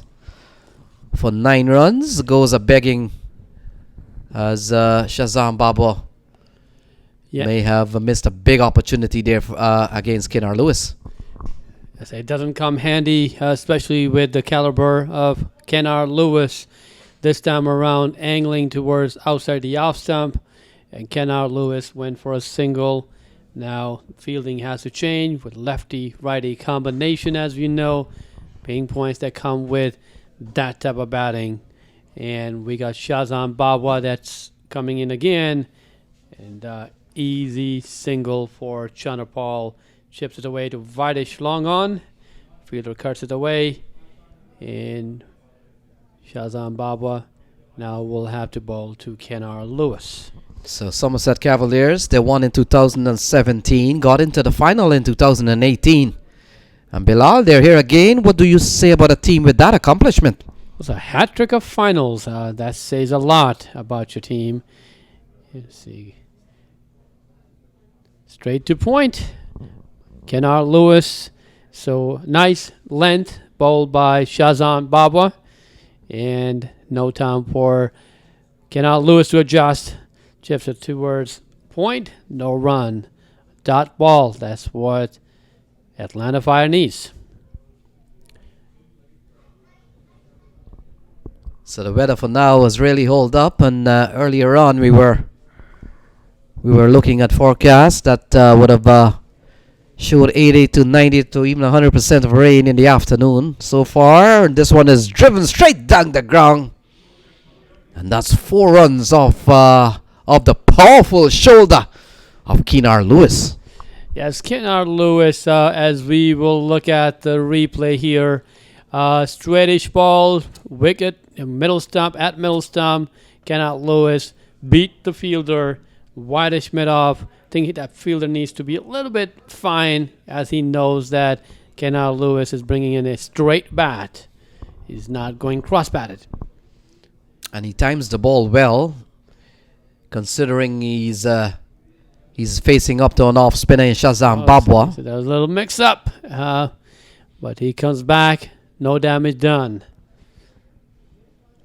So a couple of overs in the books, 20 on the board. They're going at 10 and over. Take a look here. Okay, go. Going across Lewis, there it is, and it's wonderful fielding that certainly saved 2 runs for sure. And Keenar Lewis had to go back. There was a little bit of mix-up, but at the end, no damage done. 20 after 2 overs. Required run rate is 6.5 and current run rate 10, Lenny. So that tells you Cavaliers are in the mood to get it done. Yeah, they've gotten off to a good start. Lewis has been among the runs, and he continues to be a factor here. So bowling change. Dyer gets a relief. And could be a Sharma given the ball. We'll wait for that confirmation. That has come. So Sharma comes into the attack here. We'll be bowling to Chandrapal Hemraj. Yeah, Ronak Sharma comes into bowl to Chandrapal. He had plenty of time and launches it over the cover, extra cover, and it went all the way for massive 6. So 6 runs for Chandrapal, and that will boost his confidence. And that's what you look for when you're out there early on in a final, and it's not at all easy if you are getting good length deliveries, but this time around he had plenty of time to put it away wherever he wanted. Ronak Sharma, as you look at the replay here, it was a short of length. He waited for it and launched it over extra cover. And there you go, 26 for no loss after 2.1. Yeah, commanding shot, well manipulated. Typically when a bowler bowls short, you tend to pull through the onside, the square part of the boundary. But we saw Chandrapal on that occasion off the back foot, just punching the ball deliberately over the offside. realizing we are still in the power play area. And so a good looking shot, 27 on the board. What a start here from Somerset Cavalier. Under no pressure at all with 104 the target. Yeah, no pressure has been exerted so far in terms of bowling. The quality of bowling, Dyer, he was a go-to person for Atlanta Fire, but as you can see, not a great start by him. And then Shazan and now Ronak, a few loose deliveries, and 27 for no loss. So Keenar Lewis struck 3 fours already. Keenar. Ranak Sharma. Oh, this one is clubbed into the onside, runs away, backward square, and it goes away for 4. So Keenar Lewis is not going to stick around here long enough. He's going to play shots as he continues to bat well. Yeah, so he pulls this one as we look at the replay here. Ronak Sharma came in. It was sort of full delivery, but plenty of time for KNR Lewis to put it away towards backward square leg. There was nobody back there. 4 more runs added to the Cavaliers total. So 11 in the over so far, a 6 and a 4 in a single. So not a good start here for Sharma. Ronak Sharma, he's going to come and bowl again to Lewis, Kennard Lewis, and this time around on the back foot punch. And there was protection out there, so a single to Kennard Lewis. Yeah, Kennard Lewis makes his appearance in the second final in a row. Having played for Cavaliers last year, opened the batting also, got among the runs. Got them off to a good start, and then we've been saying about Navin Stewart, the man with the golden arm. He came around and was able to snap up a couple of wickets, and next thing you know, Cavaliers are fighting to hold on towards the end. So as we saw in the previous game, this gentleman wearing a red hoodie or jacket, as you can see, it's definitely sounds like or seems like that you have an umpire. There were 3 umpires out there in the field, but that's not the case, right? Well, that's Ricardo Powell choosing to go with a red sweat jacket. Oh, this one is launched into the deep, over the offside. And it's gone all the way. That's a good-looking shot from Chandra Paul Hemraj. Another 6 here at the Broward County Park. Yeah, so the last ball of the field restrictions taking full advantage. And Ronald Sharma being mistreated here in the 3rd over. 38 for no loss. And then here we go. Chandra Paul playing his role very well. Waiting for the loose deliveries, putting them away. Big Tom, this was a massive 6. He had hit 1 early on within the same over. So after 3, 38 for no loss. Yeah, this chase has become a very easy one for Cavaliers. They've gone quickly up to 38. So they're going at 12.6 and over. 12.7 actually. Yeah, they're treating this as if the required run rate is 15 plus. They're playing just like that, but bowlers are not helping the cause as well. That is the Cavaliers. The Atlanta Fire's cause, that is for the bowlers. But at this point, total in command, Cavaliers 38 for no loss. Yeah, one blemish. Shazam Babwa had an opportunity to get Keenar Lewis back in the hut, but chance not accepted. And on the other hand, we have seen Chandra Paul Hemraj has come to the party. And so Kennard Lewis now realizing that Shazan Babwa is just targeting or angling the ball towards the outside of the off stump, so he's already settled in, got a predetermined mindset, punches it, no run. Yeah, these off spinners and leg spinners, as we have seen Bilal in recent time, they become darter of the ball. Gone are the days in which you probably use a little bit of flight and give the ball a little bit of air for deception. But now, as you can see, Shazam Babwa is darting the ball in, and he's coming around the wicket. So he wants to create a bit of angle here towards the batsman, especially the right-hander. And so far, Keenar Lewis on 19 to no avail.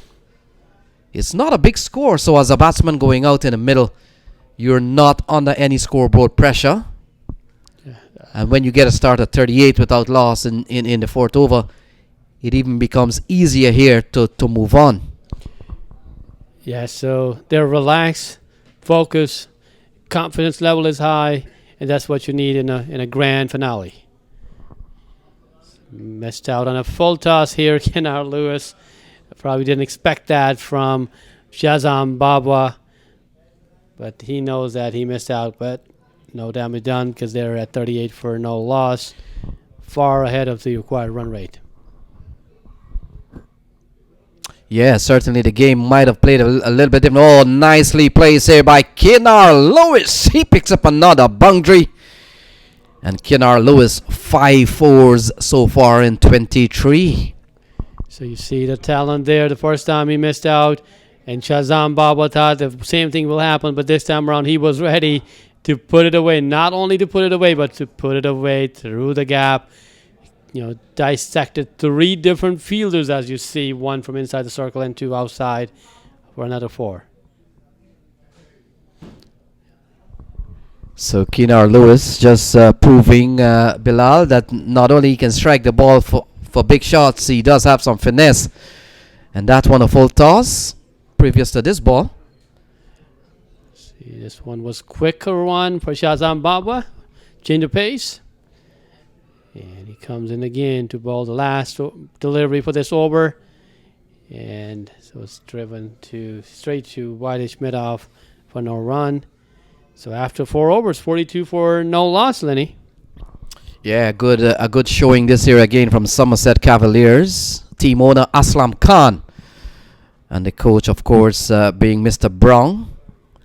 A lot of bench strength. The likes of Gajanan Singh, who's not, I think he was listed as a super sub. A method that has been used in this tournament, as we see Chris Powell actually given the ball here as he marks a run. So Chris Powell will come into bowl to Chandrapal Hemraj. Both batsmen have played some lovely shots. Chandrapal Hemraj in particular has gone twice over the ropes and 1 across the rope. And Keenar Lewis has gone 5 times across the ropes in 23. So we've seen a flurry of boundaries from the Somerset Cavaliers player. Indeed, that's what's been happening, and now they will have to look at the game plan because field is spread out. You have at least, as if I see deep mid wicket, so backward square leg is in play, and they still want to attack. So there's plenty of fielders inside the circle, and here comes Chris Powell, who bowled the last over of the last semifinal game. Let's see, up in the air, and let's see if there's a catch, and it was dropped.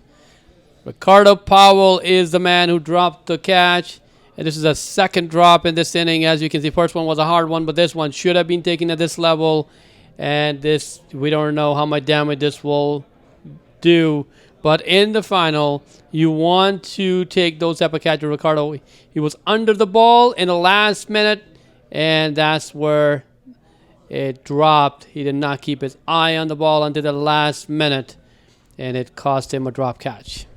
Yeah, that's the difference from the semi-final. Everything that went up in the semi-final were taken, and they were difficult chance.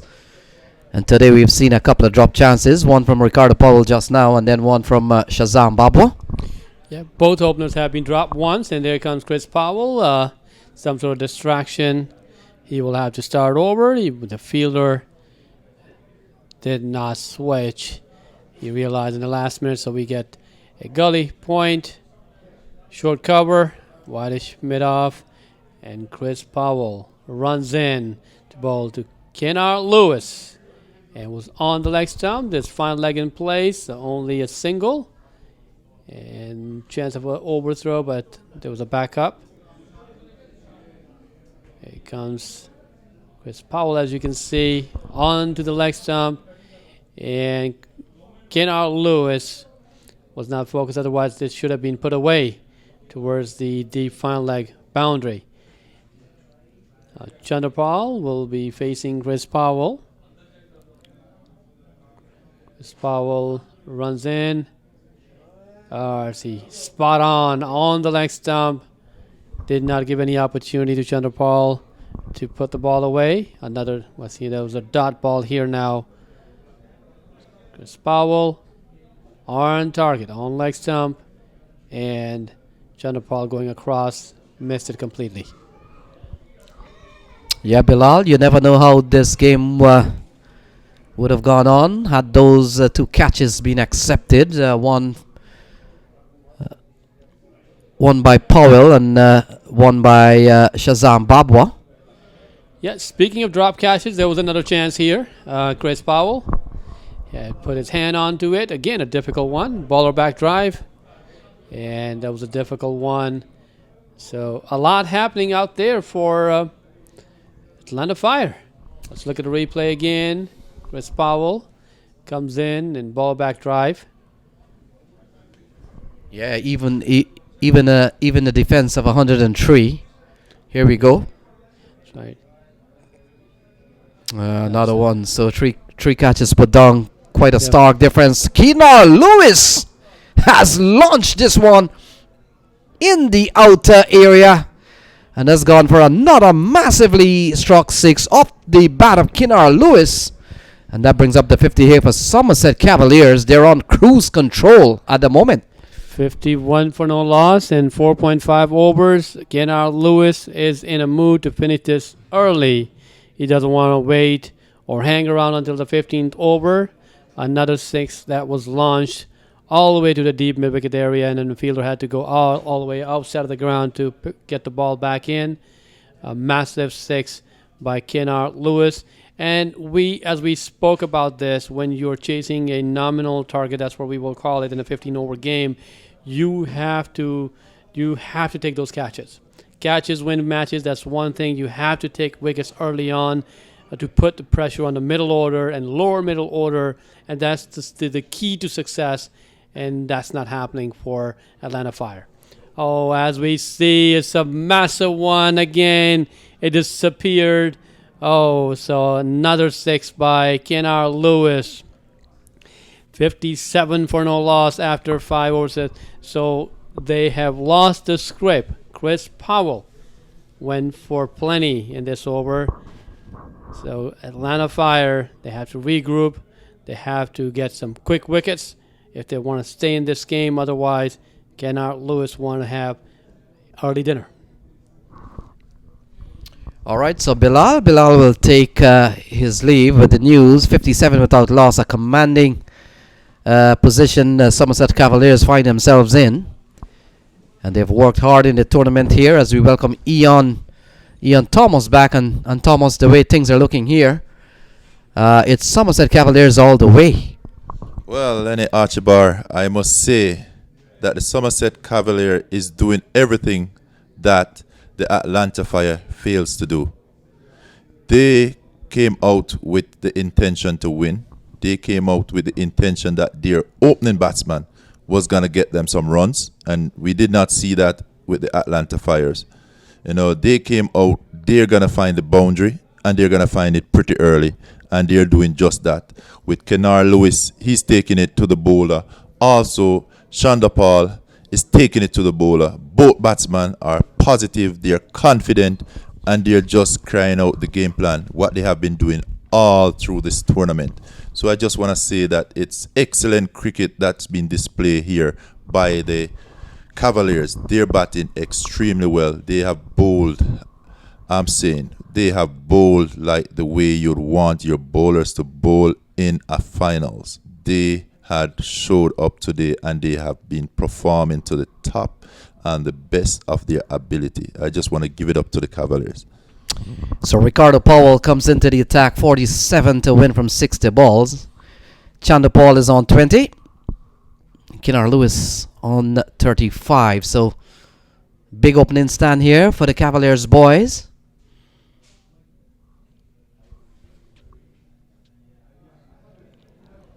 So Ian, at the start of the tournament, 28 teams made it to the starting line. Yes, this year the tournament have grown a lot. I know there was like over 80 teams that wanted to be a part of this competition, but based on the fact that we only had 4 days, in the drafting, we only selected 28 of those teams, and it's 28 very, very good teams. As you can see, the quality of the players, every single team had at least 6 top players in their lineup, and also some locals. But everybody have displayed some wonderful cricket over the 4 days here at the Broward Stadium. So 28 teams, it has come down to the final two. And the way it's looking, Cavaliers could be the last team standing. We see Houston Stars falling into the semi-final. They fell away at the semi-final stage, and we also saw Multan Sultan losing to the Atlanta Fire. So we're down to the last two, and the way it's looking here doesn't look too good for the Atlanta team, as Kinar Lewis and Chandrapal Hemraj has given Somerset Cavaliers a solid start. They've survived a couple of chances, but that aside, they've batted impressively well. And the way it looks here is that 103, 104 may not hold up here for the Atlanta Fire team. Well, we have been saying that all along, that in this competition here, we realized that anything that's under 120 was not gonna hold up, even in a 10 over version. And for the 15 over for this finals here, to be scoring 103 in 15 overs, we knew that was not gonna be a match for this Cavalier team, not with the batting lineup that they have. And you can see it there. It's still the 2 openers that's still at the crease, Chandapal Hemraj and Kenar Lewis. They are there and they're just playing their game. Yes, Ian, when you consider coming next could be Marshall, and then we've got Awais Zia, a player who has played at the top level in Pakistan. We saw Sohaib Maksud, who is as brutal as Kinar Lewis. He's down the order. And then we haven't seen much of Sean Finley, because the top order has really taken them to where they are today. And so a long list of top players still to come. Ashar Zaidi is up there. Navin Short can bat. Rusty Tehran can give the ball a tap. And so a long list of batsmen we haven't seen showcasing their talent because of the top work done by Kinar Lewis and the likes of Hemraj and company. Definitely, this team, this lineup, it is stuck with a lot of batsmen. And just to see that we have top quality batsmen who have not even been able to showcase their talent because they are part of this team. But guess what? It's going to be a winning team, and it would worth the while to be out there on the field with these players. But I am telling you, they have a full lineup of batsmen. So that's another 4 there. And we realize that this is like easy picking for these 2 batsmen here. Chandapal Hemraj is taking it to the bowler at one end, and then you have Kenar Lewis at the other end. He's 36 from 21. Chandapal 26 from 16. These 2 batsmen are just going. They're on fire. I think they take the fire away from Atlanta. So it's just Atlanta out there now. But the fire is gone. So Cavaliers, they won in 2017. They were in the final in 2018, and you're watching what has happened here in 2019 right before your very eyes. With the news that Chandrapal Hemraj and Kinar Lewis has brought this game well within range of a Somerset victory. Oh, cut away, chance and put down. So another chance goes begging here, Eon, as we watch on the replay board. This one relatively should have been taken, but not accepted.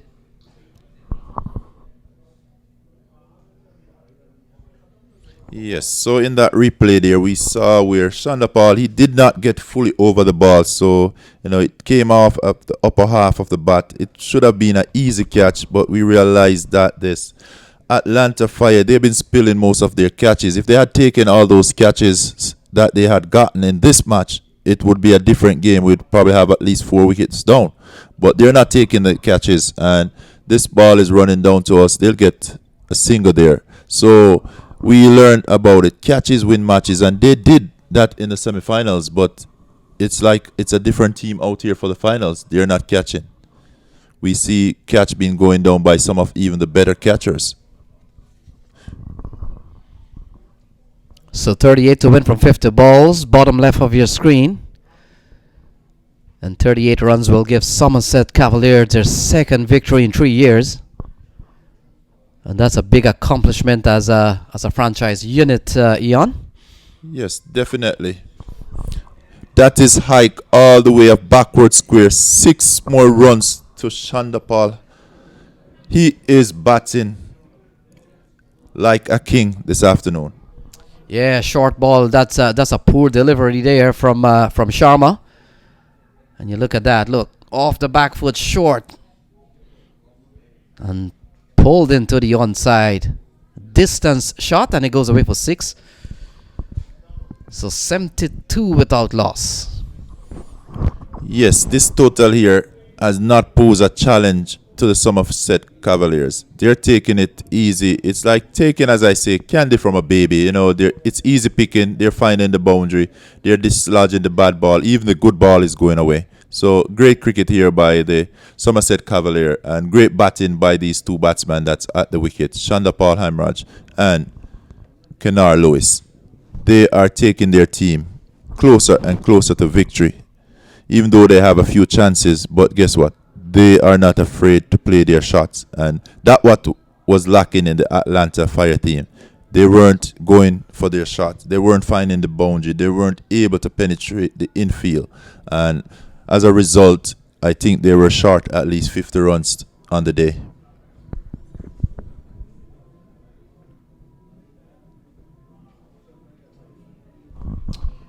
So Ricardo Powell will continue. His first over went for 3.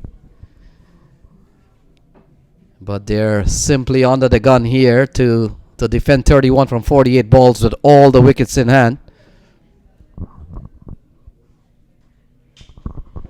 So Chandrapal Hemraj, we see him in his bright green pads, and I'm sure would have gotten down with the Guyana Amazon Warrior kit, Eon. So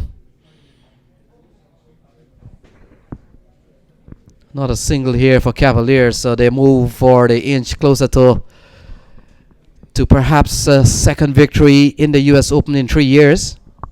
Yes, this Cavalier team is loaded with players who have played at a professional level.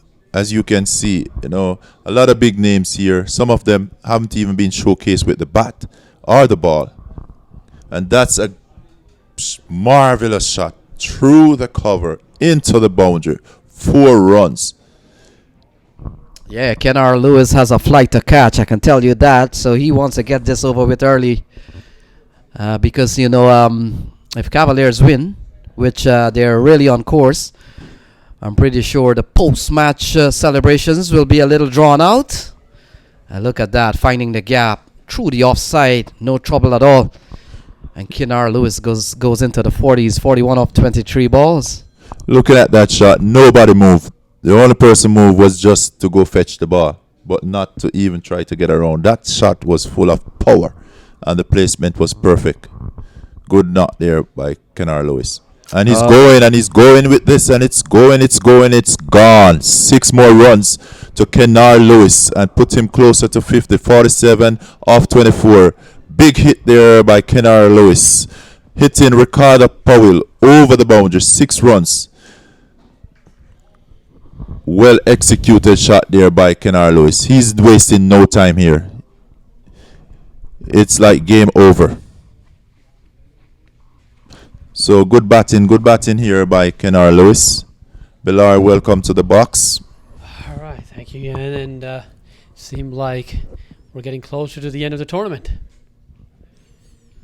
Yes, you know, these two players, they're playing positive. They're getting the singles. They're turning over the strike. Both of them going great guns.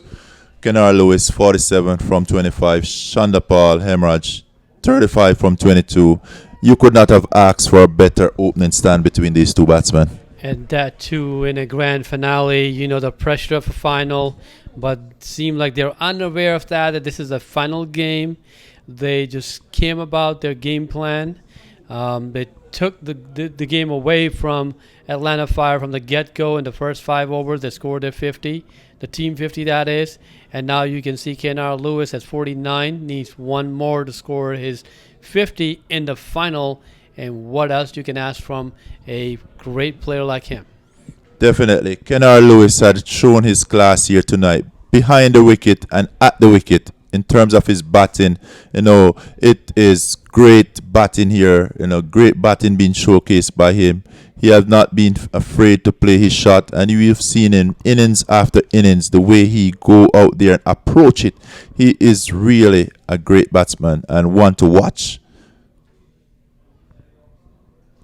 Ridwan Palash is in to replace the bowling. And Ridwan Palash, let's see what he has to bring. The first ball was a dot ball. And Chanderpaul will be facing Ridwan again. And this one is played out into the offside, and they'll go through for an easy single. So they're just turning over the strike if they're not able to get the boundaries. Yeah, they're waiting for the bad ball. They're putting away the bad ball. That's how you want to plan your innings, especially when there's no pressure for required run rate at this moment is 2.5. So 2.5 is the required run rate, and current run rate for the Cavaliers at 10.4. You can see the difference, and that tells you the story. Yes, it's great approach here by the Somerset Cavalier. From ball one, they actually had it all calculated, and that's the beauty about this team. It seems like they actually have a game plan for each and every game, for every opponent that they go in. They have a plan, and they've been executing it perfectly. Yeah, Kennard Lewis wanting to launch this over to the mid-wicket area to score his 50, missed it, and he just want to be careful. And now needs one more for his 50. Ridwan Palash, and this time around he's able to pull it through towards deep mid-wicket, and that brings well-deserved 50 for Kennard Lewis. Yes, well-deserved 50 for Kennard Lewis. Well played to him, I know his team members will be happy with his performance here today. He's really a force to reckon with this Somerset Cavaliers. To have him in your lineup at the top of the innings, what an inning it is from Kennard Lewis. Good 50. So Hemraj Chanderpaul trying to bring a reverse sweep, and it goes all the way close to the boundary. I believe it's 4 runs, just shy of the boundary. What a shot. So it was a great shot. Reverse sweep. Bowler never expected that, but it went all the way closer to the boundary. Yes, with your team doing this well, you're able to invent or create any possible stroke. And the way these two batsmen are going, they're seeing the ball very big, and they're able to put it basically anywhere they want to put it at this stage. So great shot there by Chanderpaul Hemorrhage. He turned and he hit the ball. 4 runs. Good batting from the two. Yeah, so good thing about Cavaliers that they still have a few more stars in the hat. And this time around, Hemraj Chanderpaul launches him over deep long on. Some massive 6. Here's the side screen. A big 6 off the bat of Hemraj Chanderpaul. Billard, I believe that Chanderpaul Hemraj, he's looking at it that he can get his 52, and he goes up to 46 of 26 balls. So he could actually end up with a half century, because they still need a few runs, and he only needs 4 to his tally to make him 50. Partnership on 98. How many times you see that in a 15-over game? You see both openers putting up a partnership of 98, and it will always be 100 before you know it. It's a great show. Yes, good batting by the two, and I would love to see Chanderpaul Hemorrhage get a 50 here today. It would be well deserved. Good batting by him. Also with the ball when he was bowling. Wonderful player. And positive cricket being displayed here. Let's see, Kennard Lewis, what type of plan he's got. He wants to finish up the game, Yes. or he wants to give an opportunity to Chanderpaul for him to score his 52. So we see that it was a loosener, but still he tapped it for a single only. What a good relationship between these players out there. They have a very good understanding of each other. As I tell you, they know what is required of them. They're calculating their score, and they know that Hemraj Chandapal is able to get a 50. And you see Kennard Lewis, he got a loosener, but he just dabbed it and take a single so as to give his batting partner a chance to go at his 50. So good batting by the two, good understanding. Yep, so Shazan Babwa this time around, adjusting his length, that is, and we got Hemraj Chanderpaul. He will have to wait. Yes, he will get his opportunity. He's waiting for the loose ball so he can hit either winning runs or hit a boundary to get to his 50.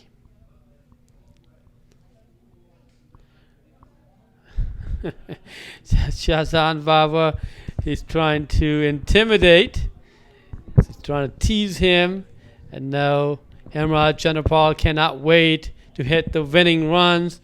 And Shazan Babwa, some lighter moment there, and this time around he hits it towards deep mid-wicket area and then gets a single. That brings up 100 for Cavaliers. So, Ian, what do you think? It was a quick, fiery century partnership. That is good batting being displayed by these two here. You know, as I said, they really have an understanding of each other, and they're doing exactly what a captain would require from the opening pair. You know, they took it to the bowlers. They actually take away the game from the Atlanta Fire pretty early on. You see the shots that they were playing. They were executing well. They were getting the boundaries. And Kennard Lewis just barely tripped this. Just want to give him the single again so that he could actually complete and get a 50. So he is on 47, just need a boundary, and he would be 50 runs. That is well deserved. So we're getting closer. A few more moments before we conclude this wonderful tournament. Everybody enjoyed it. Our audience, spectators around the world. And there's a white ball. And I believe this may well end the game now, because there were 3 required. It was a white ball, and Kenny refuses the second run. So there's one more needed now. One run needed. Score. Let's see the game that Kennard Lewis is going to play here. You know, I think he still want to give his partner a chance to have the 50, because they could have finished the game just about now, but they refuse to take that single. So I think he's just going to stop these 2 balls and allow him to get the 50. But then it's up to the bowler. Remember the other game. Yep, just like Shazan Babwa, this bowler, a white ball, just the last one. So he has to bowl that again. There it is. So, Kennard Lewis not giving him anything. He just wants Chanderpaul to score his 50. 3 runs needed for Chanderpaul, while 1 more needed to seal the deal for Cavaliers. We're loving the game, and he's into bowl, and he's going to stop it. Definitely. We knew that was coming. So, what a good batting from the 2 here. Chanderpaul, he's going to go over to Kennard, and he's going to thank him for allowing him again another chance to make the 50. So, if Chanderpaul Hemraj don't make this 50, we have nothing to say about the batting of Kennard Lewis. Yeah, I agree. So it's been a wonderful show so far. You know, century partnership and a grand finale, and that too in tough conditions. You know, everybody knows what Atlanta Fire can bring in, but they did not fire up in bowling and fielding, and that really cost them big time. So there was a loosener, and it was a winning shot like you want. It went all the way for 6 runs. He scores the winning runs. He hits the 6. He also seals the deal for Cavaliers. They win the championship. Well-deserved victory. And like we were talking about to Lenny, that this was third final in a row, 3 years in a row, hat trick of finals, and now they win 2 out of 3. There goes the championship. Well played by the Cavaliers. Well played by these two batsmen, and I really love the sportsmanship of Kennard Lewis, allowing his partner to also get his 50. So both of them end this game 1 on 52 to Kennard Lewis, and Shandapal 53. He finishes the game, and great win here by the Somerset Cavaliers. What a day we have here. It's absolutely great talent all around. We had 28 teams to start with, and look at the scorecard. Not much to say. Kennard Lewis 52 of 32, and then at the end, Chandrapal 53 of 29. Both of them backed each other, and in the bowling, Dyer none for 14, and the pick of the bowler that we will see is Ricardo Powell, none for 16 in 2 overs, but nothing else to mention here. Shazan Babwa also none for 15 in 3 overs. This game ended, and you can see on the screen now Sohaib Maqsood. He didn't get a chance to bat. He's one of the PSL players, part of the PSL, and he also joined this tournament and displayed some good batting yesterday as well.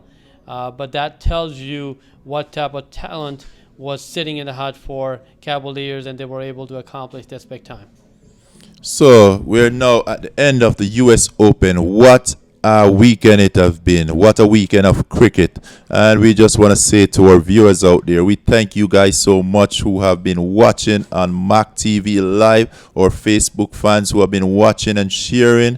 We couldn't be more happier to have brought to you this type of cricket, wonderful cricket, and we're just so happy that we're able to entertain you, because definitely right here in the commentary box we were entertained by some great cricket on the field, and even off the field some great cricket was displayed, and we just got to give it up to the Somerset Cavaliers. The 11th US Open champions is the Somerset Cavaliers. Great win by the team. Well deserved. They outclassed their opponents in each and every single department. So kudos, congratulations to Somerset Cavaliers. Congratulations to the tournament committee for such a great tournament. They had to make adjustments throughout the 4 days because of the weather forecast. It wasn't easy. They had to change the schedule. They had to notify teams. And then the ground staff. So we have to thank them big time. It was back and forth for them for the past 2 days. They had to bring the covers back on, dry everything up, get it ready for teams. Kudos to them. They have done a wonderful job here. And I believe all along it was teamwork. And it was great moments. We have seen great performances by youngsters.